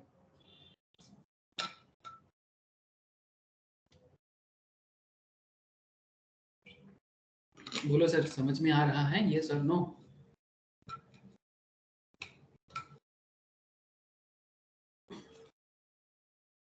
अरे हाँ ना, कुछ तो बोलो, नहीं तो मैं कैसे समझूंगा सर। अभी भी मैंने बिजनेस पर्सपेक्टिव नहीं बोला, अब बिजनेस पर्सपेक्टिव अब बताना है आपको। इतना देर तक तो बस आपको टेबल, स्टैटिस्टिक्स और बाहुबली का टप्पा, जो मेरा खुद का इन्वेंशन है, मैं आपको समझाने का कोशिश कर रहा था। But now the new invention, मतलब न्यू कॉन्सेप्ट इज दैट कि अभी आपको बिजनेस समझाना है कि बिजनेस में ऐसा क्यों होता है। हाँ सर, आप लोगों का हाँ ना बहुत कीमती है, बताओ सर। शालिनी, प्रियाक्षी, शोमोदीप, बताओ सर, एक बार तो बता दो। Yes sir. यस सर, समझ में आया। है ना? ओके सर, ओके, बस इतना तो बता दो। ना भी आए तो भी बताना, ऐसा नहीं कि हमेशा हाँ ही बोलना है, कभी ना समझ में आए तो ना बताइएगा। अच्छा, तो जैसे कि आप लोगों ने एक चीज क्या देखा सर, अब ध्यान से सुनना, बहुत सारी चीज बताना है, ठीक है? कोई एक चीज नहीं बताना है आपको, बहुत सारा चीज समझाना है, लेकिन ओवरऑल कॉन्सेप्ट के साथ। बिजनेस क्या है ना सर, बिजनेस एक ऐसी चीज है कि जहां पर आप अगर कोई भी चीज बनाओ, जैसे आप नूडल्स का बिजनेस करने का भी बात कर रहे थे हम लोग। नूडल्स में आप जैसे जैसे अपना आउटपुट बढ़ा रहे हो, वैसे वैसे आपका कॉस्ट क्या हो रहा है, बढ़ रहा है ना? ओवरऑल कॉस्ट तो बढ़ेगा सर, ये तो मानोगे। जैसे जैसे आप अपना प्रोडक्शन बढ़ाओगे तो आपका कॉस्टिंग भी बढ़ेगा। अरे ये तो सिंपल बात है, कोई भी बता सकता है कि नूडल्स, अगर एक पैकेट नूडल बनाने का खर्चा ज्यादा आएगा कि 10 पैकेट बनाने का खर्चा ज्यादा आएगा ओवरऑल? 1 पैकेट। नहीं नहीं, आप मेरा बात नहीं समझे, आपका टोटल कॉस्ट का बात कर रहा हूं मैं। एक पैकेट बनाने का टोटल कॉस्ट ज्यादा होगा कि 10 पैकेट बनाने का टोटल कॉस्ट ज्यादा होगा? Sir 10 packets. ऑब्वियसली, है ना? 10 पैकेट के लिए इंग्रेडिएंट्स भी तो 10 पैकेट जैसा लगेगा, है ना? 10 पैकेट के लिए 10 पैकेट जैसे इंग्रेडिएंट्स लगेगा, एक पैकेट के लिए एक पैकेट जैसे इंग्रेडिएंट्स लगेगा। हाँ, भले ही आपका फिक्स कॉस्ट सबके लिए फिक्स्ड है, लेकिन टोटल कॉस्ट ऑब्वियसली एक की जगह 10 बनाओगे, 1000 बनाओगे तो खर्चा बढ़ेगा, नो डाउट, इसमें तो कोई दो राय नहीं है। तो टोटल कॉस्ट आपका क्या होगा, ओवरऑल इंक्रीज करता जाएगा। जितना पैकेट बढ़ाओगे उतना टोटल कॉस्ट इंक्रीज करेगा। देखो सर, इसीलिए जैसे जैसे आपका आउटपुट बढ़ता गया, वैसे वैसे आपका टोटल कॉस्ट भी बढ़ता गया, जो आपने खुद कैलकुलेट करके रखा। सर आपकी कॉपी चेक करो, आपको दिख जाएगा। ये देखो सर, जैसे जैसे आपका बिजनेस बढ़ता गया, आउटपुट बढ़ता गया, वैसे वैसे आपने टोटल कॉस्ट भी इंक्रीज होते देखा। ये हर बिजनेस का कॉन्सेप्ट है, हर एक बिजनेस में ऐसा होता है, होना ही होगा सर, होना ही है, ठीक है? मतलब वो एक गाना है ना अजय देवगन का बड़ा फेमस, प्यार तो होना ही था। हाँ, सुने हो आप लोग? अजय देवगन और काजल का बड़ा पुराना मूवी है, आई डोंट नो आप लोग देखे हो कि नहीं, या गाना जरूर सुने होंगे, प्यार तो होना ही था। तो यहाँ पर क्या है, टोटल कॉस्ट तो बढ़ना ही था, टोटल कॉस्ट तो बढ़ना ही था। अरे समझ में आ रहा है ना? अब बात करते हैं एवरेज कॉस्ट का। अब देखो सर, एवरेज कॉस्ट क्या है, जो आपने ऑलरेडी कैलकुलेट करके रखा। आपका आउटपुट जैसे जैसे बढ़ रहा है, आपका एवरेज कॉस्ट धीरे धीरे क्या हो रहा है, एवरेज कॉस्ट धीरे धीरे क्या हुआ, देखो ना, ये देखो एवरेज कॉस्ट, या एवरेज वेरिएबल कॉस्ट देखो, ठीक है? एवरेज कॉस्ट या एवरेज वेरिएबल कॉस्ट, यहाँ पर एवरेज टोटल कॉस्ट को लिया गया, ठीक है? मतलब हमारे जो एग्जांपल के तौर से देखे तो 20 11.3 ये वाला, ठीक है? यहाँ पर ना थोड़ा सा ना मिस्टेक है, ठीक है, जिसको हमने यहाँ पर सॉल्व कर दिया। मतलब मिस्टेक मतलब कुछ प्रिंटिंग मिस्टेक है, इधर उधर हो गया है इसमें।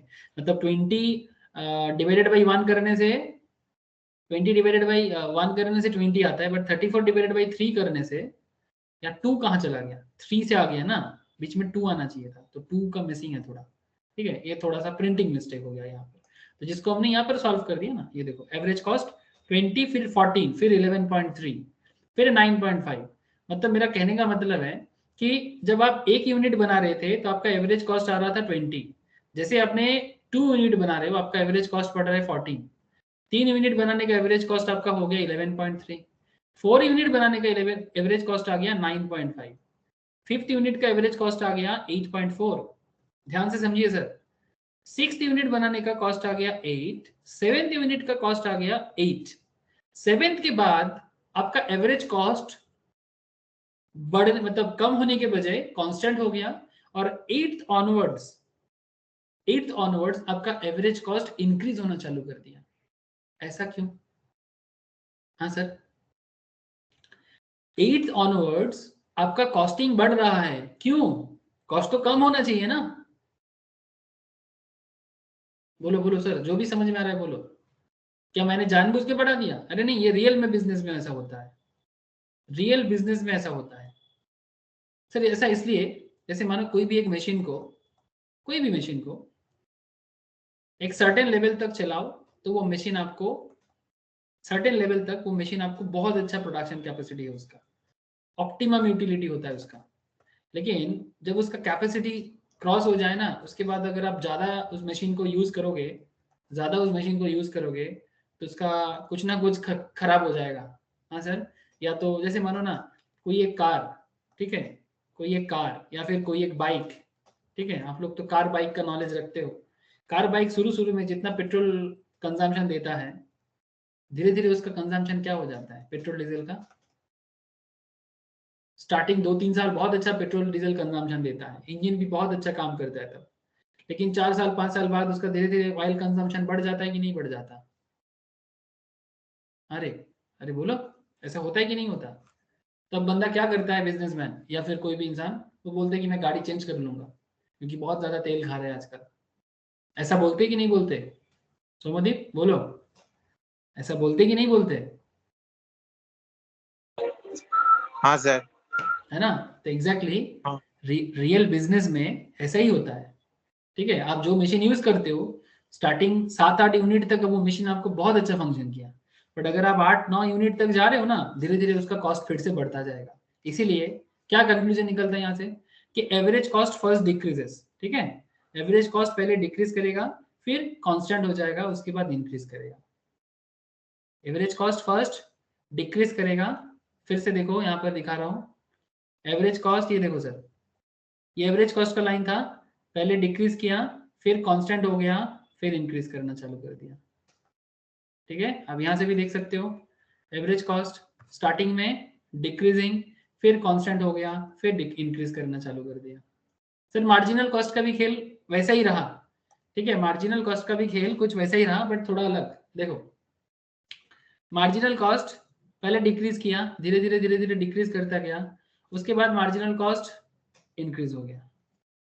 पहले डिक्रीज किया, फिर इंक्रीज कर दिया। ये देखो मार्जिनल कॉस्ट डिक्रीज देखो, और फिर एक सर्टेन टाइम के बाद मार्जिनल कॉस्ट किस लेवल में हाई हुआ देख रहे हैं ना आप। इसी तरह से मार्जिनल कॉस्ट भी धीरे धीरे पहले डिक्रीज करता है और उसके बाद बहुत हाई लेवल में चले जाते हैं मार्जिनल कॉस्ट। ठीक है, तो ये जितना देर तक ये डिक्रीज करके ये 6 तक ठीक था, 4 फिर 6 तक ठीक था, स्पेशली 4 तक ही ठीक था। मतलब जब उसका प्रोडक्शन 5 यूनिट तक हुआ ना, वो बेस्ट यूटिलाइजेशन है। लेकिन 5 के बाद जैसे ही वो 6 यूनिट, 7 यूनिट, 8 यूनिट, 9 यूनिट सोच रहे हैं ना मशीन पे, अब खतरा बढ़ रहा है क्योंकि कॉस्टिंग बढ़ते जा रहा है। और अगर आपका पर यूनिट कॉस्ट बढ़ता जाएगा ना, तो आपके बिजनेस के लिए खराब बात है सर। मशीन को बदलना पड़ेगा या फिर प्रोडक्शन को कम करना पड़ेगा। ये 2 साल में भी हो सकता है, 5 साल में भी हो सकता है, 10 साल में भी हो सकता है, कभी भी हो सकता है, डिपेंड ऑन द मशीन। लेकिन आप ट्राई टू अंडरस्टैंड करो कि जब तक आपका मार्जिनल कॉस्ट मिनिमम लेवल में है तब तक ठीक है, लेकिन जैसे जैसे वो मार्जिनल कॉस्ट धीरे धीरे इंक्रीज करना चालू कर देगा ना, this is not good for your business. जैसे आप देखा ना, जैसे जैसे मार्जिनल कॉस्ट बढ़ना चालू हो गया, आपका एवरेज कॉस्ट भी बढ़ना चालू हो गया। तो बिजनेस में अगर कॉस्ट बढ़ जाएगा, this is good for business और bad for business? Tell me sir, cost बढ़ जाना बिजनेस के लिए अच्छी बात है कि बुरी बात है? सर खराब। एग्जैक्टली इस तरह से बिजनेस अपना डिसीजन मेक करता है, और इसी तरह से मार्जिनल कॉस्ट और एवरेज कॉस्ट बिजनेस को डिसीजन मेकिंग में हेल्प करता है। This is called data analysis, this is called data analysis. ठीक है, graphical presentation data analysis. Economics का यूज रियल लाइफ में बहुत होता है sir. As an economist, as a chartered accountant, as a company secretary, आप जब कंपनी में काम करोगे एज ए कॉस्ट अकाउंटेंट, आप लोगों के लिए डेटा एनालिसिस का बहुत जगह होगा। I am not joking sir, real life बात कर रहा हूँ। कंपनी आपको डिसीजन मेक के लिए बोलेगा, बताओ क्या करना है हमें अभी, एकदम डायरेक्टली बोलेगा। तब आपको ये सब कॉस्टिंग देखना है, कॉस्टिंग देख के कंपनी को क्या बताना है, सलाह देना है, उसको एडवाइस करना है। कि मेरे हिसाब से सर ऐसा हो रहा है। अब कंपनी का जो डायरेक्टर है वो भी डिसाइड करेगा, उसको भी पता है इकोनॉमिक्स, डोंट वरी, ठीक है। अगर चार्टर्ड को इकोनॉमिक्स पता है, सीएस को पता है, तो डायरेक्टर को भी पता होगा, वो तो रियल में बिजनेस करता है, उसको और प्रैक्टिकली पता है, ठीक है। हो सकता है कि अनपढ़ हो, धीरू भाई अंबानी को पता है ना आपको, धीरू भाई अंबानी मुकेश अंबानी का पापा, 4th तक पढ़ा है और रिलायंस बनाया। तो इकोनॉमिक्स कोई सिर्फ पढ़ने वाला चीज नहीं है, इकोनॉमिक्स जिसको समझ आता है ना वो उसको ऐसे भी समझ सकता है, जरूरी नहीं उसके लिए वो एवरेज कॉस्ट मार्जिनल कॉस्ट का थ्योरी पढ़ गया है। This is a practical concept. और ये थ्योरी मतलब अगर कोई रटेगा ना तो रट के वो बस कुछ ना कुछ नहीं, ज्यादा कुछ नहीं करेगा सर, वो हार्डली किसी स्कूल कॉलेज में अगर उसको टीचिंग मिल जाए, इससे अच्छा कुछ नहीं। लेकिन जो इसको समझता है ना उसको रियल लाइफ में यूज कर पाएगा। और एक्चुअली अगर एक एनालिस्ट बनना है आपको तो you have to understand this things, you have to understand this things.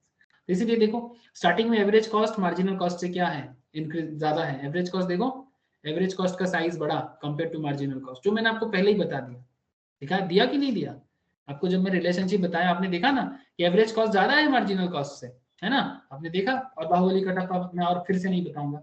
अच्छा उसके बाद क्या हुआ, एवरेज कॉस्ट डिक्रीज कर रहा है, मार्जिनल कॉस्ट भी डिक्रीज कर रहा है, एवरेज कॉस्ट भी डिक्रीज कर रहा है, मार्जिनल कॉस्ट भी डिक्रीज कर रहा है, दोनों डिक्रीज कर रहे हैं, ठीक है। ये देखो दोनों ही डिक्रीज कर रहे हैं, लेकिन एक टाइम के बाद दोनों इक्वल होता है। देखो एवरेज कॉस्ट भी 8, मार्जिनल कॉस्ट भी 8, मतलब दोनों जिस पॉइंट में एक दूसरे को कट करता है। और जिस पॉइंट में एवरेज कॉस्ट क्या होता है सर, जिस पॉइंट में एवरेज कॉस्ट मिनिमम होता है, ध्यान से देखो सर, दिस पॉइंट, जिस पॉइंट में एवरेज कॉस्ट मिनिमम, जिस पॉइंट में एवरेज कॉस्ट मिनिमम, ठीक उसी पॉइंट में दोनों इक्वल। और वो 8 पॉइंट पे बताते सर, जिस पॉइंट में मार्जिनल कॉस्ट भी 8, एवरेज कॉस्ट भी 8। और वो कब हुआ, जब बिजनेस 7 आउटपुट किया, 7 यूनिट आउटपुट किया। इसका मतलब ये संकेत है बिजनेस के लिए कि भाई आपने 7 यूनिट प्रोडक्शन कर लिया मशीन से, अब थम जाओ बहुत हो गया, क्योंकि इसके बाद अगर आप बढ़ाओगे ना आपका कॉस्टिंग बढ़ जाएगा, ठीक है। उसके बाद क्या हुआ, एवरेज कॉस्ट मार्जिनल कॉस्ट से, एवरेज कॉस्ट मार्जिनल कॉस्ट से कम हो गया, लेकिन दोनों इंक्रीज करना चालू कर दिया। एवरेज कॉस्ट भी कम है, मार्जिनल कॉस्ट भी, मतलब सॉरी मेरा कहने का मतलब है मार्जिनल कॉस्ट इंक्रीज करना चालू कर देगा और एवरेज कॉस्ट कम होना चालू कर देगा, और एवरेज कॉस्ट मार्जिनल कॉस्ट से ज्यादा होगा। सॉरी बार बार गलत बोल रहा हूँ, मार्जिनल कॉस्ट ज्यादा होगा, एवरेज कॉस्ट कम होगा। सॉरी सर, जो आपको मैंने ग्राफ में समझाया था, ये देखो एवरेज भी बढ़ रहा है, मार्जिनल भी बढ़ रहा है, बट मार्जिनल बहुत ज्यादा, ठीक है, मार्जिनल कॉस्ट बहुत ज्यादा। और मार्जिनल कॉस्ट ज्यादा होना बिजनेस के लिए अच्छी बात नहीं है सर। मार्जिनल कॉस्ट 10-12 होगा ना, बिजनेस लॉस हो जाएगा। जितना कॉस्टिंग मार्जिनल में बढ़ता जाएगा उतना बिजनेस में लॉस फेस करना पड़ेगा। मतलब आप सोच रहे हो कि मैं ज्यादा से ज्यादा प्रोडक्शन कर लूंगा, बट अगर आप ज्यादा प्रोडक्शन करोगे तो आपका बिजनेस कुछ दिन बाद बंद करना पड़ेगा, क्योंकि कॉस्टिंग पोसाएगा नहीं सर। कॉस्टिंग में आप एकदम कैलकुलेट नहीं कर पाए, मतलब उसको तब क्या हो जाएगा ना, आमदनी 98 और खर्चा रुपया हो जाएगा। कुछ समझ में आ रहा है सर? हेलो, कॉस्ट को मैनेज करना है, कॉस्ट को मैनेज करना है। बोलो सर, अगर यहाँ तक सब कुछ क्लियर है तो बताना। Short run cost table, relationship between average cost marginal cost, and ये एनालिसिस, बिजनेस क्यों ऐसा दिखता है, बिजनेस में क्यों ऐसा होता है, ठीक है। टोटल कॉस्ट तो बढ़ेगा, लेकिन एवरेज कॉस्ट और मार्जिनल कॉस्ट में क्या कॉन्सेप्ट है ये जरूर समझने का कोशिश करना सर, ठीक है। तो फाइनल कॉन्सेप्ट क्या आ रहा है सर, फाइनल कॉन्सेप्ट ये है कि आपको कॉस्ट को मैनेज करना है। बड़ा से बड़ा बिजनेस अपने कॉस्ट मैनेज करने में फेलियर हो जाते हैं सर। जो बिजनेस अपना कॉस्टिंग को मैनेज नहीं कर पाए उसको 2 दिन बाद बिजनेस को बंद करके जाना पड़ता है। तब क्या, कब ऐसा होता है, जब एवरेज कॉस्ट और मार्जिनल कॉस्ट का जो मिनिमम लेवल है ना ये क्रॉस करके बिजनेस अपना प्रोडक्शन बढ़ाने का कोशिश करता है। जैसे हमारे केस में 8 यूनिट 9 यूनिट तक बिजनेस जब करने का कोशिश किया, बिजनेस का कॉस्टिंग बढ़ता गया। कॉस्टिंग तो बढ़ता जाएगा, एवरेज कॉस्ट बढ़ता जाएगा, मार्जिनल कॉस्ट भी बढ़ता जाएगा, बट मार्जिनल कॉस्ट बहुत ज्यादा बढ़ना बिजनेस के लिए बहुत खतरनाक हो सकता है। तो सर क्या करें, सर या तो मशीन रिप्लेस करो या तो न्यू मॉडल ऑफ बिजनेस सोचो, कुछ तो सोचो। हाँ, जैसे नोकिया का खेल पता है आपको? अरे हम लोगों को पता है नोकिया, एक समय था सर, एक टाइम था कि नोकिया का कोई कॉम्पिटिटर नहीं था, पता है ना आप लोगों को?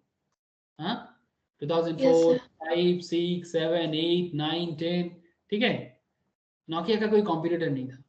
लेकिन सर धीरे धीरे नोकिया मार्केट से आउट होने लगा। क्यों? 2-3 रीजन है इसका। 2011 অব্দিও তো চলেছে নকিয়া। हाँ एकदम सर, 2010-11 तक चला था। उसके बाद धीरे धीरे नोकिया को मार्केट से जाना पड़ा। प्रॉब्लम क्या हुआ? 2-3 प्रॉब्लम है इसका। सबसे बड़ा प्रॉब्लम इनोवेशन का प्रॉब्लम। नोकिया एंड्रॉइड के साथ मैच नहीं कर पाया क्योंकि उतना दिनों में एंड्रॉइड बहुत ज्यादा मार्केट में फेमस होने लगा था। गूगल का जो एंड्रॉइड है, एंड्रॉइड गूगल का है, जानते हो ना, Android is from Google. Okay, तो जैसे एंड्रॉइड मोबाइल फोन में सैमसंग उसको अडॉप्ट कर लिया, लेकिन नोकिया नहीं कर पाया, जो नोकिया का सबसे बड़ा कॉम्पिटिटर था, specially in Indian market as well as global market. तो नोकिया को धीरे धीरे मार्केट से जाना पड़ा सर, क्योंकि एक तो इनोवेशन में थोड़ा एंड्रॉइड के साथ मैच करना मुश्किल हो गया। लेकिन नोकिया ने माइक्रोसॉफ्ट के साथ हाथ में मैच किया, लेकिन Microsoft is good for computer, not good for mobile, because mobile में माइक्रोसॉफ्ट उतना मार्केट नहीं बना पाया, इवन लास्ट में तो बंद भी कर दिया। मोबाइल बनाया था माइक्रोसॉफ्ट, लेकिन माइक्रोसॉफ्ट का मोबाइल चला नहीं, और नोकिया भारत में अपना प्लांट माइक्रोसॉफ्ट को दे दिया, लेकिन माइक्रोसॉफ्ट का जो फीचर्स है वो मोबाइल के लिए सुइटेबल नहीं रहा सर, समझ रहे हो? तो क्योंकि ये सुइटेबल नहीं रहा तो नोकिया का ये पूरा प्लान, पूरा भविष्य खराब होने लगा। इंडिया का बात कर रहा हूँ, ऐसे बहुत बड़ा बात है, मैं ज्यादा केस स्टडीज में नहीं जा रहा हूँ, लेकिन धीरे धीरे क्या मुश्किल हो गया, इसका जो कॉस्टिंग वगैरह, मोबाइल का दाम वगैरह, बहुत सारी चीजों में ना नोकिया धीरे धीरे अपने आप को बनाने में मुश्किल में पड़ गया, तो हर चीज से इसको मार्केट से हटना पड़ा। तो ऐसे बहुत सारा, ऐसे कॉस्टिंग कहीं ना कहीं दिक्कत करता है। बिग बाजार जिसका था उनको बेचना पड़ा, बिग बाजार है, बिग बाजार ब्रांड है, अभी भी है, लेकिन बिग बाजार को सेल करना पड़ा, किसको? किशोर बियानी को बेचना पड़ा रिलायंस को। क्यों? रिलायंस अभी खरीद लिया इसको, लेकिन मेनली इसका मेन प्रॉब्लम हुआ कि बिग बाजार अपना बिजनेस का कॉस्टिंग को मेंटेन नहीं कर पाया। और भी रीजन है, बट ये कॉस्टिंग का ही प्रॉब्लम है जो बिजनेस, बिग बाजार को 30,000 करोड़ का लॉस हो गया था मार्केट में, 30,000 करोड़ का, और ये 30,000 करोड़ का लॉस इतना हो गया, मार्केट में लोन हो गया, तो लास्ट में रिलायंस को 25,000 करोड़ में बेच के किशोर बियानी अपना मार्केट में स्टेबिलिटी रखा। 25,000 करोड़ में रिलायंस ने बिग बाजार को परचेज किया। तो ये सब कॉस्टिंग का ही खेल है सर, कॉस्टिंग का ही खेल है। क्या तो समझो, ना समझना है और क्या बोल सकता हूं मैं। आगे बात करता हूं sir, relationship between average total cost, average variable cost, marginal cost. Sir ये क्या है? From the figure given, average total cost का मतलब तो आपको मैंने पहले ही बताया। एवरेज टोटल कॉस्ट मतलब होता है एवरेज वेरिएबल कॉस्ट और एवरेज फिक्स कॉस्ट का total. But average total cost कभी भी एवरेज वेरिएबल कॉस्ट का इक्वल नहीं हो सकता। यस, टोटल कॉस्ट का इक्वल वेरिएबल कॉस्ट कैसे कर सकता है? कभी नहीं। सो एवरेज वेरिएबल कॉस्ट कभी भी एवरेज टोटल कॉस्ट को टच नहीं कर सकता। यस, कभी नहीं कर सकता। एवरेज वेरिएबल कॉस्ट कभी भी टोटल कॉस्ट को कैसे टच करेगा? How can it possible?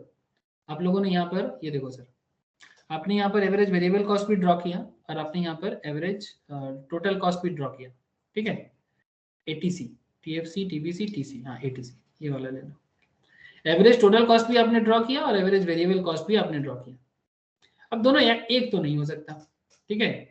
दोनों एक तो नहीं हो सकता, एवरेज कॉस्ट और एवरेज वेरिएबल कॉस्ट, ये रहा, ठीक है?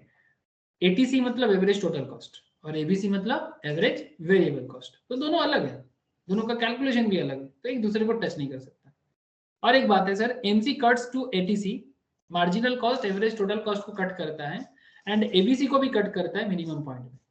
सर मार्जिनल कॉस्ट मतलब आप समझ रहे हो ना, मार्जिनल कॉस्ट पहले ज्यादा रहता है, फिर कम होता है, फिर पहले वो भल्लाल देव को काटता है, फिर वो बाहुबली को काटता है, ठीक है? ये बीच में कौन आ गया? भल्लाल देव, ठीक है?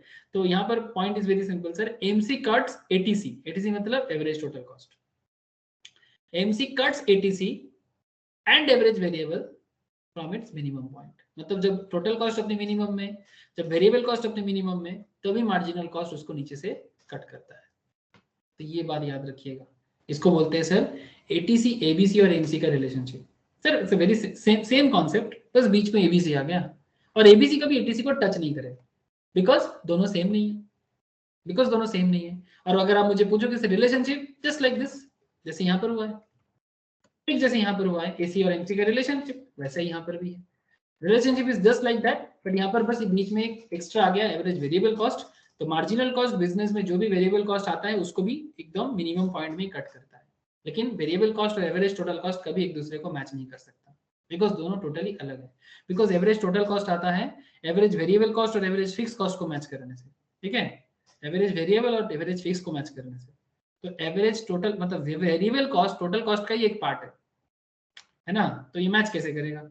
एवरेज वेरिएबल कॉस्ट उसका एक पार्ट है, तो average total cost not equals to average variable cost, तो ऑब्वियसली इक्वल तो नहीं हो सकता। So AVC curve can never touch to ATC curve, और एमसी एटीसी और एबीसी दोनों को मिनिमम पॉइंट में कट करता है। तो यहाँ पर अगर आपको याद रखने के लिए बोले तो एबीसी हो गया भल्लाल देव, मार्जिनल कॉस्ट हो गया कटप्पा और टोटल कॉस्ट हो गया बाहुबली। ठीक है, तो बस only for your understanding purpose. एक बड़ा फेमस क्वेश्चन पूछते हैं सर कि why are ABC, ATC and marginal cost U shaped? ऐसा क्यों होता है कि average variable, average total and marginal cost का यू शेप होता है? इसको प्रोडक्शन एंड कॉस्ट फंक्शन भी बोला जाता है। इसको प्रोडक्शन एंड कॉस्ट फंक्शन भी बोला जाता है। आप लोगों को मेरा बात कुछ समझ में आ रहा है सर? हेलो, सुन पा रहे कि नहीं पा रहे आप लोग? बोलो सर, समझ में आ रहा है कि नहीं आ रहा है, ये भी बताओ। Yes sir.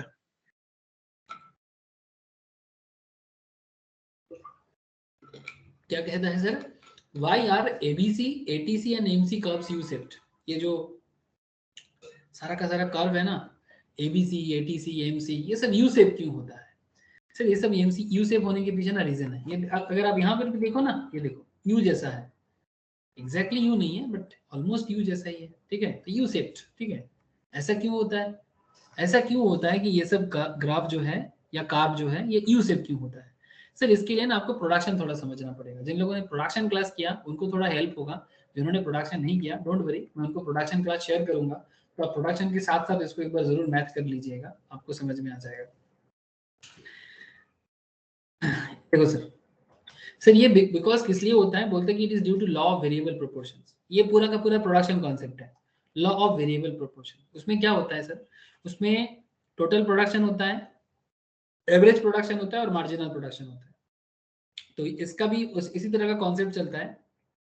देखो सर, बड़ा सिंपल कॉन्सेप्ट है कि आपका जो मार्जिनल प्रोडक्शन है, ठीक है, वो पहले इंक्रीज करता है, फिर टॉप पे पहुंचते हैं और फिर डिक्रीज करता है, और डिक्रीज करके नेगेटिव में भी चला जाता है। कौन सर? Marginal production. ये मैंने प्रोडक्शन क्लास में डिटेल्स में समझाया, law of variable proportion, short run में होता है। बिजनेस का जो शॉर्ट रन कॉन्सेप्ट होता है उसमें होता है। और एवरेज प्रोडक्शन क्या होता है? पहले इंक्रीज करता है, फिर टॉप में पहुंचते हैं और फिर धीरे धीरे डिक्रीज करता है, बट कभी नेगेटिव नहीं हो सकता। मतलब ये जो जीरो है ना, ओरिजिन है ना, या फिर एक्स एक्सिस है ना, इसको कभी क्रॉस नहीं करेगा, बिकॉज एवरेज कभी नेगेटिव नहीं हो सकता, एवरेज जीरो भी नहीं हो सकता। और टोटल प्रोडक्शन क्या है? ये एवरेज और मार्जिनल के ऊपर बेस करके टोटल प्रोडक्शन धीरे धीरे पहले इंक्रीज करता है, फिर अपने टॉप में पहुंचते हैं, और फिर जिस पॉइंट में मार्जिनल प्रोडक्शन नेगेटिव हो जाता है बिजनेस का, उसी पॉइंट में टोटल प्रोडक्शन भी टॉप में होता है। टोटल प्रोडक्शन तभी फॉल करता है जब मार्जिनल प्रोडक्शन नेगेटिव होता है। मार्जिनल प्रोडक्शन जब जीरो होता है तब टोटल प्रोडक्शन टॉप में होता है। मार्जिनल प्रोडक्शन जब जीरो तब total production top. Total production तभी फॉल करता है बिजनेस में जब मार्जिनल प्रोडक्शन नेगेटिव होता है। ये मैं लॉ ऑफ वेरिएबल प्रोपोर्शन का बात कर रहा हूँ, और ये प्रोडक्शन चैप्टर के अंदर डिटेल्स में आपको समझाया जाता है। जिन्होंने नहीं किया, मैं उनको प्रोडक्शन क्लास अभी क्लास के बाद शेयर करूंगा। शालिनी को मैंने जरूर करूंगा, अगर सौमोदीप ने भी नहीं किया तो उसे भी करूंगा। आप जरूर एक बार प्रोडक्शन देखिए एक बार, डोंट वरी, बाद में फिर से करवाऊंगा शालिनी, ठीक है?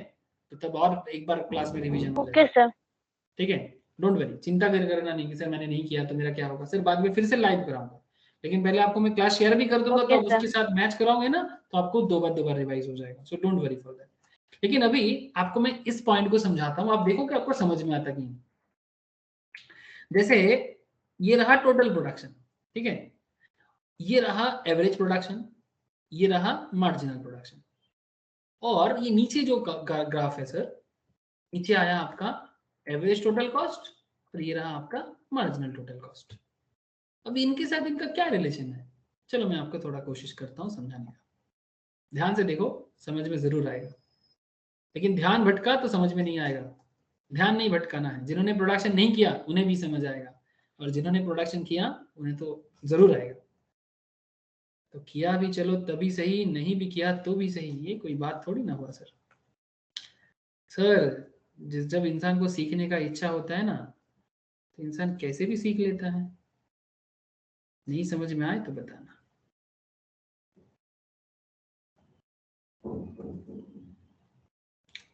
एक्चुअल में क्या है ना sir, production cost is a related चीज। बिजनेस प्रोड्यूस करता है तभी तो कॉस्ट होता है। हाँ बोलो सर, बिजनेस प्रोड्यूस करेगा तभी तो उसका कॉस्टिंग होगा। बिना प्रोडक्शन का कॉस्टिंग हो सकता है क्या? No sir. तो प्रोडक्शन और कॉस्ट क्या हो गया? कनेक्टेड हो गया ना। आप प्रोड्यूस करोगे, आप एक किसान को जाके पूछो, किसान समझते हो? फार्मर्स, अब उनको जाके पूछो, जब वो धान लगाते हैं ना या सब्जी लगाते हैं ना जमीन पे, तो वो प्रोड्यूस करते हैं, और प्रोड्यूस होता है तो धान का बीज खरीदना पड़ता है, उसमें पावर टिलर ट्रैक्टर चलाना पड़ता है, तब जाके एक दिन इनका जो प्रोडक्शन है वो बनता है। जमीन पे धान उगता है, गेहूं उगता है, दाल बनता है, जो भी वो करता है, तो कॉस्ट तो होगा। पहले उसका सीड्स खरीदना पड़ता है, फिर उसमें ट्रैक्टर चलाते हैं, फिर उसमें पावर टिलर लगाते हैं, बहुत मेहनत करते हैं, तब जाके बनता है। तो production cost go hand in hand. हाँ सर, हैंड इन हैंड चलता है, और उसी के बेसिस में इकोनॉमिक्स में अलग अलग ग्राफ बनाना पड़ता है। सिंपल डेटा प्रेजेंटेशन, और कुछ नहीं। ये सब देख के घबराने का कोई जरूरत नहीं है, जस्ट डेटा प्रेजेंटेशन। अब आपको मैं क्या समझाने वाला हूँ कि बिजनेस में क्या होता है, जो मैंने प्रोडक्शन में थोड़े डिटेल्स में बोला था, अभी थोड़े डिटेल्स कम करूंगा, लेकिन चीजों को समझाऊंगा। देखो सर, ध्यान से देखना, ये जा रहा है सर एवरेज प्रोडक्शन। तो एवरेज को एवरेज क्यों बोलते हैं, आपको तो पता ही चल गया ना एवरेज को एवरेज क्यों बोलते हैं। टोटल को अगर आप क्वांटिटी से डिवाइड करोगे तो एवरेज मिलता है, और मार्जिन मतलब पर यूनिट प्रोडक्शन जो चेंजेस होता है, ठीक है, उसको मार्जिन बोलते हैं। अच्छा, तो एवरेज प्रोडक्शन हो गया। अब आएगा सर मार्जिनल। मार्जिनल का क्या खेल है, मार्जिनल पहले ज्यादा रहेगा, फिर टॉप में पहुंचेगा, फिर एवरेज को ना ऊपर से काटेगा। कलर अलग कर देते हैं इसका थोड़ा, जहां पर एवरेज टोटल टॉप में है उसको नीचे से ऐसे कट कर दिया, और फिर खुद नेगेटिव हो गया। ये कौन है, ये मार्जिनल है। लाल वाला कौन है, एवरेज है, ठीक है। और कौन है सर, सर एक टोटल भी है। अच्छा, टोटल भी है सर, यस टोटल भी है।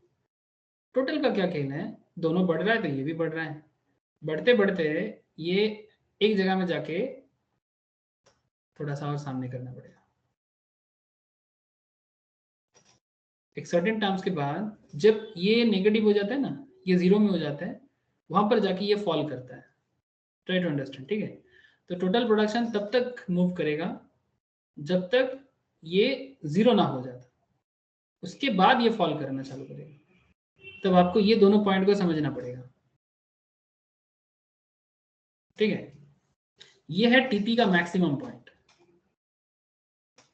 टोटल प्रोडक्शन का बिजनेस में मैक्सिमम पॉइंट मतलब हर बिजनेस में एक सिचुएशन ऐसे आता है जब बिजनेस, जैसे आपका नूडल्स का बिजनेस है, आप मैक्सिमम प्रोडक्शन कर लिया, लेकिन आपका मैक्सिमम प्रोडक्शन करने के बाद आप अगर और भी प्रोडक्शन बढ़ाते रहोगे ना, लेकिन इधर आपका मार्जिनल प्रोडक्शन साथ नहीं देगा, बिकॉज वो मार्जिन ना नेगेटिव हो गया। बिकॉज इसके बाद अगर प्रोडक्शन बढ़ाओगे ना तो आपके बिजनेस के लिए नेगेटिव रिटर्न आएगा, लॉस करेगा। ये मैंने प्रोडक्शन में समझाया था, ठीक है, बस इतना समझो अभी। इसके साथ साथ और भी कुछ बातें हैं यहाँ पर, जैसे यहाँ पर 3 स्टेज है। पहला स्टेज में आपका मार्जिनल प्रोडक्शन का जो टॉप पोजीशन है ना, उसको पहले समझो। मार्जिनल का टॉप पोजीशन, तो मार्जिनल का टॉप पोजीशन जो है वो यहाँ पर है, और एक पोजीशन है एवरेज का टॉप, एवरेज के टॉप के साथ। तो चलो तीनों पोजीशंस को ड्रॉ करते हैं। तो यहाँ पर रहा मार्जिनल का टॉप पोजीशन, ठीक है। अब ये मार्जिनल का जो टॉप पोजीशन है इसको मैं नीचे खींचता हूँ, और एक रहा आपका एवरेज की टॉप, जहां पर ये कट हो रहा है, ठीक है, जहां पर ये कट हो रहा है, ये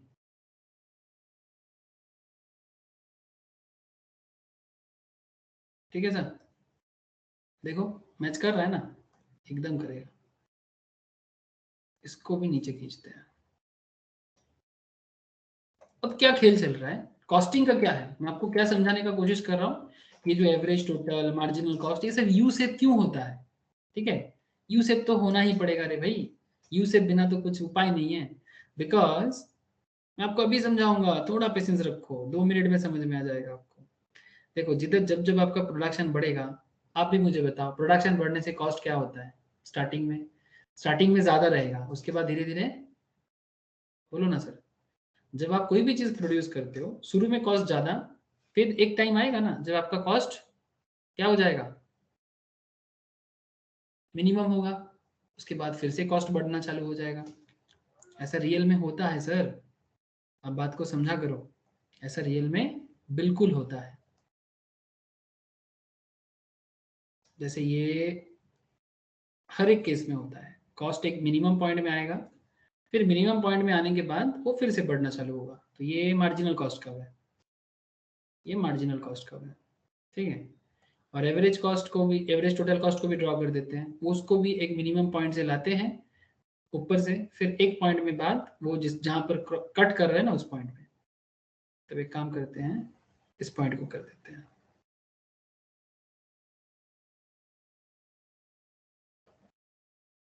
ये रहा ATC और ये रहा MC। अब आप सोच रहे हो सर मन मर्जी कर दिए कुछ भी, अरे कोई कुछ भी वाला बात नहीं है, समझा करो। अभी मन मर्जी कुछ नहीं होता, सब कुछ रीजन के साथ होता है। देखो सर, देखो बात को समझा करो, मैं इसको थोड़ा छोटा करता हूँ। अब मेरा बात को समझा करो सर, ये रहा AP, ये रहा MP और ये रहा TP, ठीक है, टोटल प्रोडक्शन, और ये रहा मार्जिनल कॉस्ट, ये रहा average total cost. Just try to understand sir कि ये जो पॉइंट में ये सब तो पॉइंट है, ठीक है, ये सब पॉइंट है, ठीक है।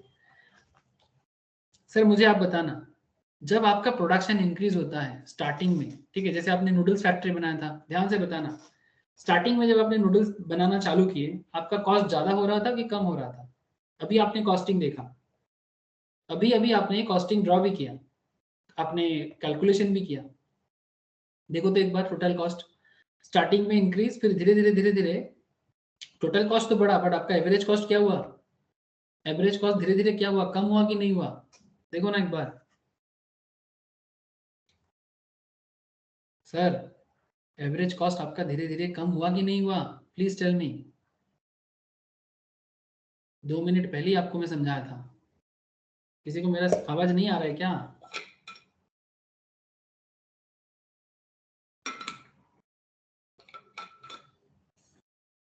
प्रियाक्षी, शालिनी, बोलो सर, आप लोग मेरा बात नहीं समझ में आ रहा है क्या? सर आप लोगों ने टेबल में बनाया तो एवरेज कॉस्ट धीरे धीरे कम हुआ कि नहीं हुआ? सोमदीप यस बोलो सर, सर। कम हुआ। कम हुआ ना? तो वही तो मैं पूछ रहा हूँ, बस बताओ ना एक बार कि जैसे जैसे आपका प्रोडक्शन बढ़ता गया ना सर, जैसे जैसे आपके बिजनेस में प्रोडक्शन बढ़ता जाता है, वैसे वैसे क्या होता है हर बिजनेस में, नॉट जस्ट इन मतलब योर बिजनेस, एनी बिजनेस, जैसे जैसे उसका प्रोडक्शन इंक्रीज करता है ना, वैसे वैसे उसका कॉस्ट भी डिक्रीज करता है। स्टार्टिंग में बढ़ेगा, फिर धीरे धीरे धीरे धीरे कॉस्ट क्या होगा, कम होता जाएगा। चाहे आप एवरेज कॉस्ट देख लो, चाहे आप मार्जिनल कॉस्ट देख लो, लेकिन तब तक कॉस्ट कम होता जाएगा जब तक उसका प्रोडक्शन हाईएस्ट लेवल तक ना पहुंचे। फिर जैसे जैसे उसका कॉस्टिंग बढ़ रहा है, ध्यान से देखना सर, जैसे जैसे उसका कॉस्टिंग बढ़ना चालू हो जाएगा, वैसे वैसे उसका प्रोडक्शन भी गिरना चालू हो जाएगा। क्यों? क्योंकि बिजनेसमैन ज्यादा कॉस्टिंग में प्रोडक्शन चलाएगा कि नहीं चलाएगा?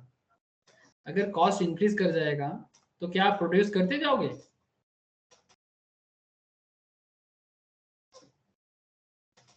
या बंद कर दोगे या कम कर दोगे? अगर कॉस्ट इंक्रीज करेगा तो क्या प्रोडक्शन को डिक्रीज नहीं करना है क्या? समझ में आ रहा है कि नहीं? सिंपल बात है सर। चाहे आप, जैसे मैं आपको अभी 2 मिनट पहले बाइक का एग्जांपल, कार का एग्जांपल लिया था, आपका बाइक जब जैसे जैसे तेल कंजम्पशन ज्यादा कर देगा, देखना घर में अगर भैया है या पापा है तो बाइक चलाते तो क्या बोलते हैं, बाइक बहुत पुराना हो गया, बहुत तेल खा रहा है, मतलब कॉस्टिंग बढ़ रहा है, तो क्या करोगे? प्रोडक्शन कम कर दोगे, या तो बाइक चलाना कम कर दोगे, या फिर न्यू बाइक लोगे। ऐसा ही करते हैं सर लोग, सिंपल बात है। मशीन के केस में भी ऐसा ही, जो लोग कार का बिजनेस करते हैं, उबेर, ओला उबेर में अपना कार को लगाते हैं, वो लोग भी ऐसे सोचते हैं, या तो आप प्रोडक्शन कम कर दोगे, ठीक है, या तो न्यू किसी में शिफ्ट हो जाओगे, लेकिन ये तो होगा ही। जैसे जैसे आपका कॉस्टिंग कम, तब तक कॉस्टिंग कम होता है जब तक आपका प्रोडक्शन हाईएस्ट लेवल तक नहीं पहुंचता। बट एक सर्टेन लेवल के बाद जैसे आपका कॉस्टिंग बढ़ना चालू हो जाएगा, जैसे कि आपने देखा यहाँ पर 7th यूनिट के बाद आपका कॉस्टिंग बढ़ना चालू हो जाता है, तो आप ऑटोमेटिकली क्या करते हो, ऑटोमेटिकली आपका प्रोडक्शन को भी गिराना चालू कर देते हो। ठीक है, तो यही हो गया ना, पहले कॉस्टिंग कम होता है, फिर कॉस्टिंग धीरे धीरे बढ़ता है। तो ये कोई भी चीज पहले कम होना और फिर बढ़ना, यू शेप हो गया ना। ठीक है, तो ये प्रोडक्शन के साथ कनेक्टेड है, क्योंकि प्रोडक्शन पहले बढ़ता है तो कॉस्ट भी धीरे धीरे कम होता है, प्रोडक्शन हाईएस्ट तक पहुंचते हैं, कॉस्ट भी अपने बिलो में पहुंचते हैं, फिर जैसे ही कॉस्टिंग बढ़ना चालू हो जाए, प्रोडक्शन भी धीरे धीरे गिरना चालू हो जाता है।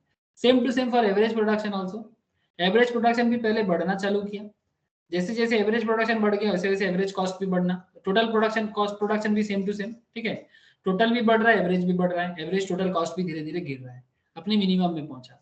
फिर एक टाइम के बाद जब टोटल कॉस्ट गिरना चालू किया, तो ऑटोमेटिकली एवरेज कॉस्ट भी बढ़ना चालू किया। तो हुआ ना ये भी यू शेप, होना ही है। हर बिजनेस का कॉन्सेप्ट है कि जैसे जैसे प्रोडक्शन इंक्रीज करेगा, जैसे जैसे प्रोडक्शन इंक्रीज करेगा, वैसे वैसे कॉस्ट भी डिक्रीज करेगा। फिर एक सर्टेन टाइम के बाद जैसे प्रोडक्शन फॉल होगा, मतलब क्या, कॉस्ट बढ़ रहा है। प्रोडक्शन क्यों फॉल होता है? क्योंकि कॉस्ट बढ़ रहा है। और ये बढ़ना और गिरना, ठीक है, कम होना और बढ़ जाना, कम होना और बढ़ जाना, ऑटोमेटिकली यू शेप बना देते हैं। और यही रीजन है कि टोटल कॉस्ट, मार्जिनल कॉस्ट या average variable cost U shape क्यों होता है। Why are ABC, ATC and MC curves U-shaped? This is also called production and cost function. समझ में आया सर? बोलिएगा। टफ है क्या? अरे Yes, sir. नो सर या यस सर? टफ लगा? तो बोलो, टफ लगा क्या? चलिए नहीं, एक बार प्रोडक्शन चैप्टर कर लेना तू, ठीक है? तो तेरे को थोड़ा सा अगर इस ये वाला काम में Okay, थोड़ा सा sir. दिक्कत हुआ ना, ये दिक्कत तेरा ठीक हो जाएगा। मैं प्रोडक्शन का क्लास शेयर कर देता हूँ तेरे को। Okay, sir. ओके, बाकी प्रियाक्षी, सोमदेव, बोलो सर, क्लियर हुआ कि नहीं हुआ? ये क्यों यू शेप होता है?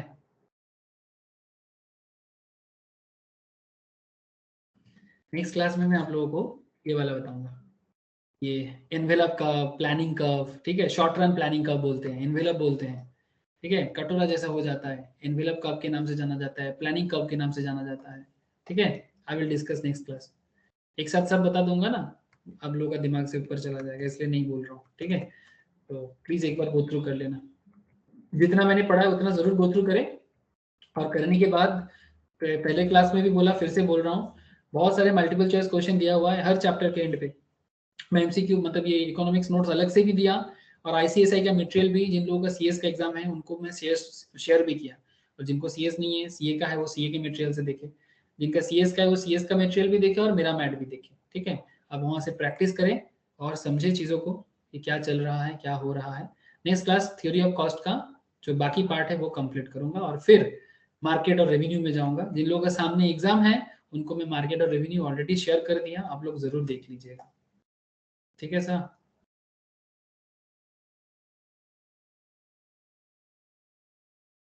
तो बस ये था आज का क्लास, थ्योरी ऑफ कॉस्ट का different concept of average, total, marginal cost का relationship and Baahubali Kattappa theory. हाँ सर बोलो, समझ आया Baahubali Kattappa? Yes, sir. Okay sir, ठीक है।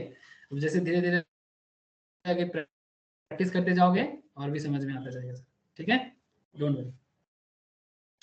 सोमदीप বল, বুঝতে পেরেছিস কি পারিস নি? হ্যাঁ স্যার বুঝতে পেরেছি। ओके, ठीक है सर, चलो प्रैक्टिस करो, आज इतना ही है, फिर टाटा फिर सबको। Bye, sir. ओके, अच्छा प्रियाक्षी थोड़ा वेट कर जा, Priyakshi. Okay tata sir. Shalini भी रह सकते हो, शालिनी भी रह सकते हो। अच्छा ठीक है, कोई बात नहीं, ठीक है।